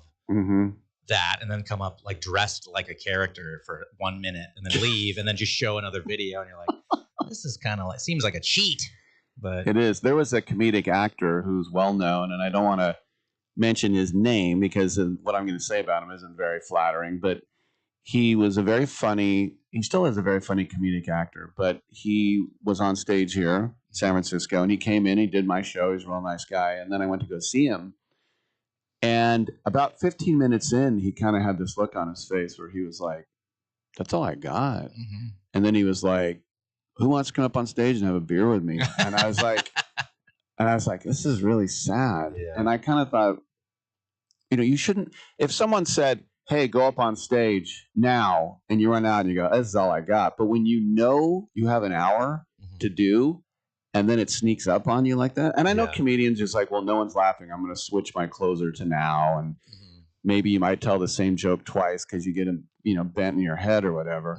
But have you ever been on stage and just like been paralyzed like that? I mean, I've got pretty bad anxiety, so It definitely happened to me. I've been able to power through it. Like there was once at the Punchline where I just kind of like, it's gotten a lot better, thankfully. But there was a period there for like a year or so where almost every set I was just kind of like, I got to just get through and a lot of people couldn't tell that was happening. Right. But to me, I'm like having an internal nightmare. Well, and that's, then you could still be having a good set, but you're not having fun. Yeah. You know? Well, there's also the thing too, like Greg Fitzsimmons told me that, because, he's not leading man Hollywood looks. He said, it's the first time in my life where there's 50 hot girls staring at me. Mm-hmm. And I had to get over that. Yeah. What's that like? Just overthinking constantly. Yeah. It's like they're staring at, of course they're staring at you. They pay money to see a comedian, but still you've never had like 50 hot girls staring at you. And I think this is very common for comics. I definitely do this too, where you could be having a good set, but you focus on the one person that's really not having fun. That happened to me recently in where I was doing shows in Eureka in Humboldt. And there's this woman in the front just hated me. And like it was going fine, but like just the look on her face, all I was focusing on, I was like, oh, that lady hates me. Like this old lady on the side, like, she was mad about it. Did you confront her? No, I didn't want to, because I was doing decently and I didn't want to skid it out. Put the focus on something that wasn't good, but like that was all that was I could see, honestly. Years ago, when the old Cobbs was in Fisherman's Wharf, I went to see Greg Proops, and stage left, whatever, but he was just in the lights so you could see him, was a guy who looked like he was about 80, gray hair, a suit, and he had his arms folded with this scowl. Yeah. And he scowled, and it was so funny because everyone was looking at him too, because he was like right in the spotlight, just frowning. and I thought, and Greg Proops never looked at him. I thought at some point he has to address him. And right near the end of the show, there was a pause, and Greg looked at him, and he just went, "Senator." And the guy smiled. Yeah. Oh, got it. Just one word, "Senator." Mm-hmm. How you doing? Mm-hmm. Oh, that's great. Have you ever, but nowadays, as I say, people will sit there and they'll laugh at Holocaust jokes and pedophile jokes and rape jokes. But then if you do, I don't know, Israel or trans or hey, you're not allowed. How do you deal with those people who will cherry pick their topics? Well, I'm not super political in my act, but I know what you're talking about in terms of like, even if they agree with what you're saying, they don't want to hear it. Like certain politics, they're just like, I'm at a comedy show and I don't want to think about this because it seems so dire for a lot of people right now. Right. And it's just like a constant barrage of that stuff. So I think they go to a comedy show to kind of just, I don't want to hear any of that shit for like two minutes. Anyway. We just lost our Salt Lake affiliate. I'm sorry about that. As we're talking about being offensive. I know. So that's all right. I always give it one, and it's like, because I know you get used to be on stage, you used to doing podcasts. Yeah. What's weird is when I tell a comedian, sometimes they'll ask if they can swear, and I go, no. But they'll swear, and I'm like, oh, we're on regular radio. Then they'll swear 3 more times.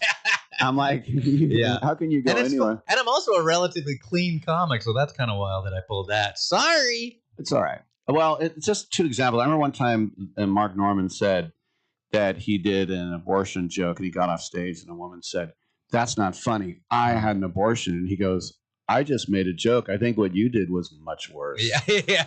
And then in that, I don't know if you saw that Joan Rivers documentary where she got off stage and she said, "My son is mentally retarded."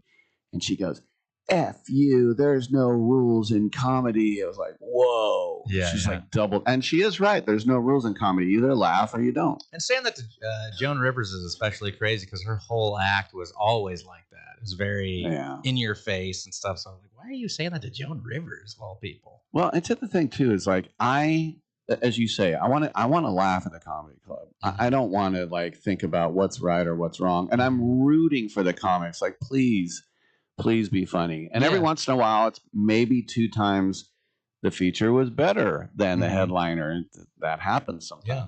It's funny because I remember I asked, we got to go here in a second, but I asked Dana Gould, I go, who was a feature where you were like, they're going to be a star? And he said, Ali Wong and John Mulaney. Oh, yeah. He couldn't believe Mulaney at that age had everything so structured and so good like that. Mm-hmm. Yeah. So when did somebody tell you, kid, you got it? Well, that was one like a Jimmy Gunn, who was like a pretty revered comic back when I started. The fact that he picked me as like the best newcomer back then was a huge thing for me because I really thought he was hilarious. I love seeing him at the local clubs around here, and I know he was very well respected in the area. And so when he chose me for that Jimmy Gunn Awards thing, that was a big like boost because at that point I wasn't even living in San Francisco. I was just in Santa Cruz. Wow. And I would just occasionally come up for like a showcase every now and then. I probably had 10, 15 minutes, honestly, of material at that point. Well, you're going to get an hour. Yeah. Cutting you off here. We got to go. Chad Opitz, The Punchline, punchlinecomedyclub.com for tickets, and he'll feature the rest of the way. Chad Opitz on Twitter as well. Thanks for coming in, man. Thank you for having me, Rick. Good to meet you. I'm Rick Tittle. Come on back.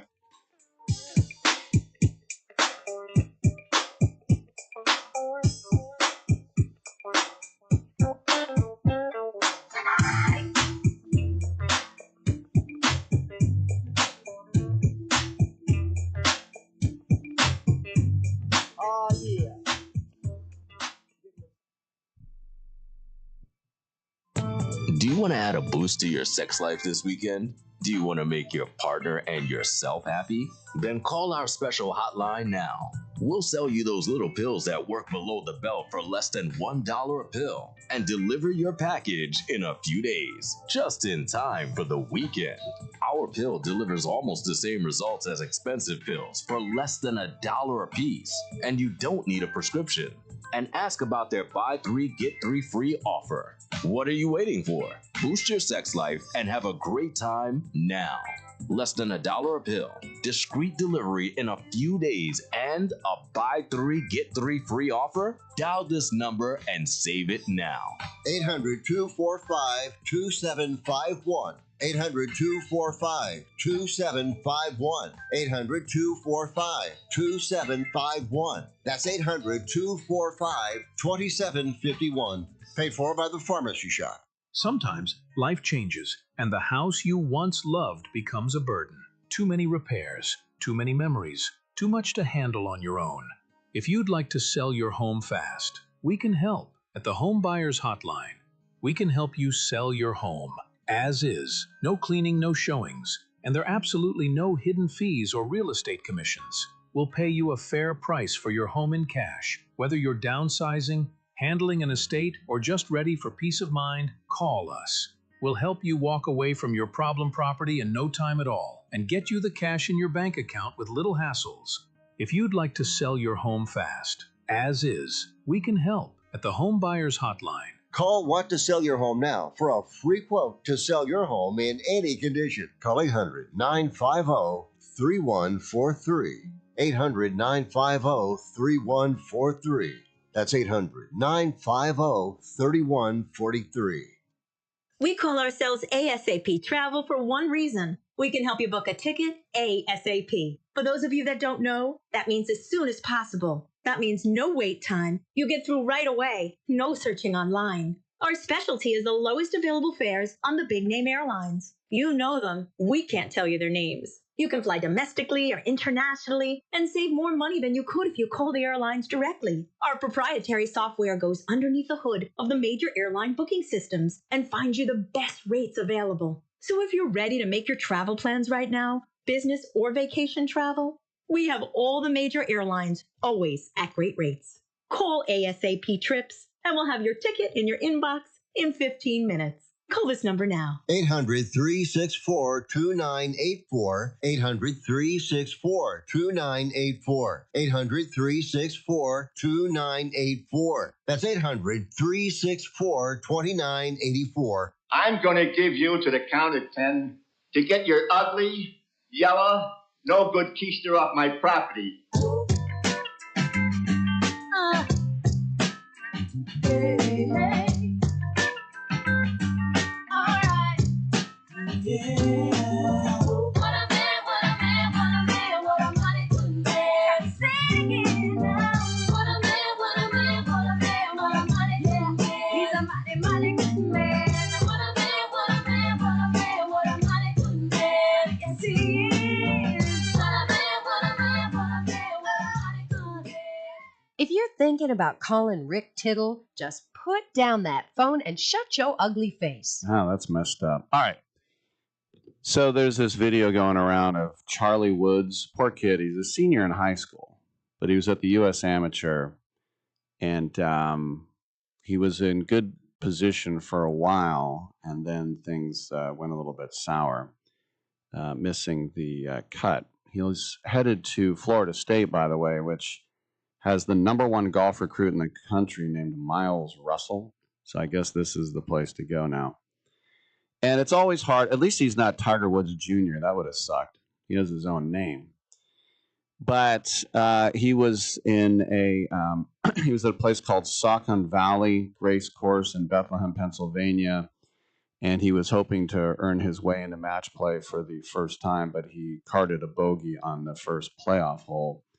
And there's video of him in the rough, and he goes back to take a swing, and you hear a camera go click, and then he, hits the ball. It goes like 8 feet. And he turns around and goes, "Really, dude? I mean, come on." And it's so funny because that's exactly what his dad did when I went to see him at the old clam bake, the Pro-Am at Pebble Beach. Someone coughed and he dropped his club and he looked up with his hands on his hips like, come on. I know. A camera that threw you off.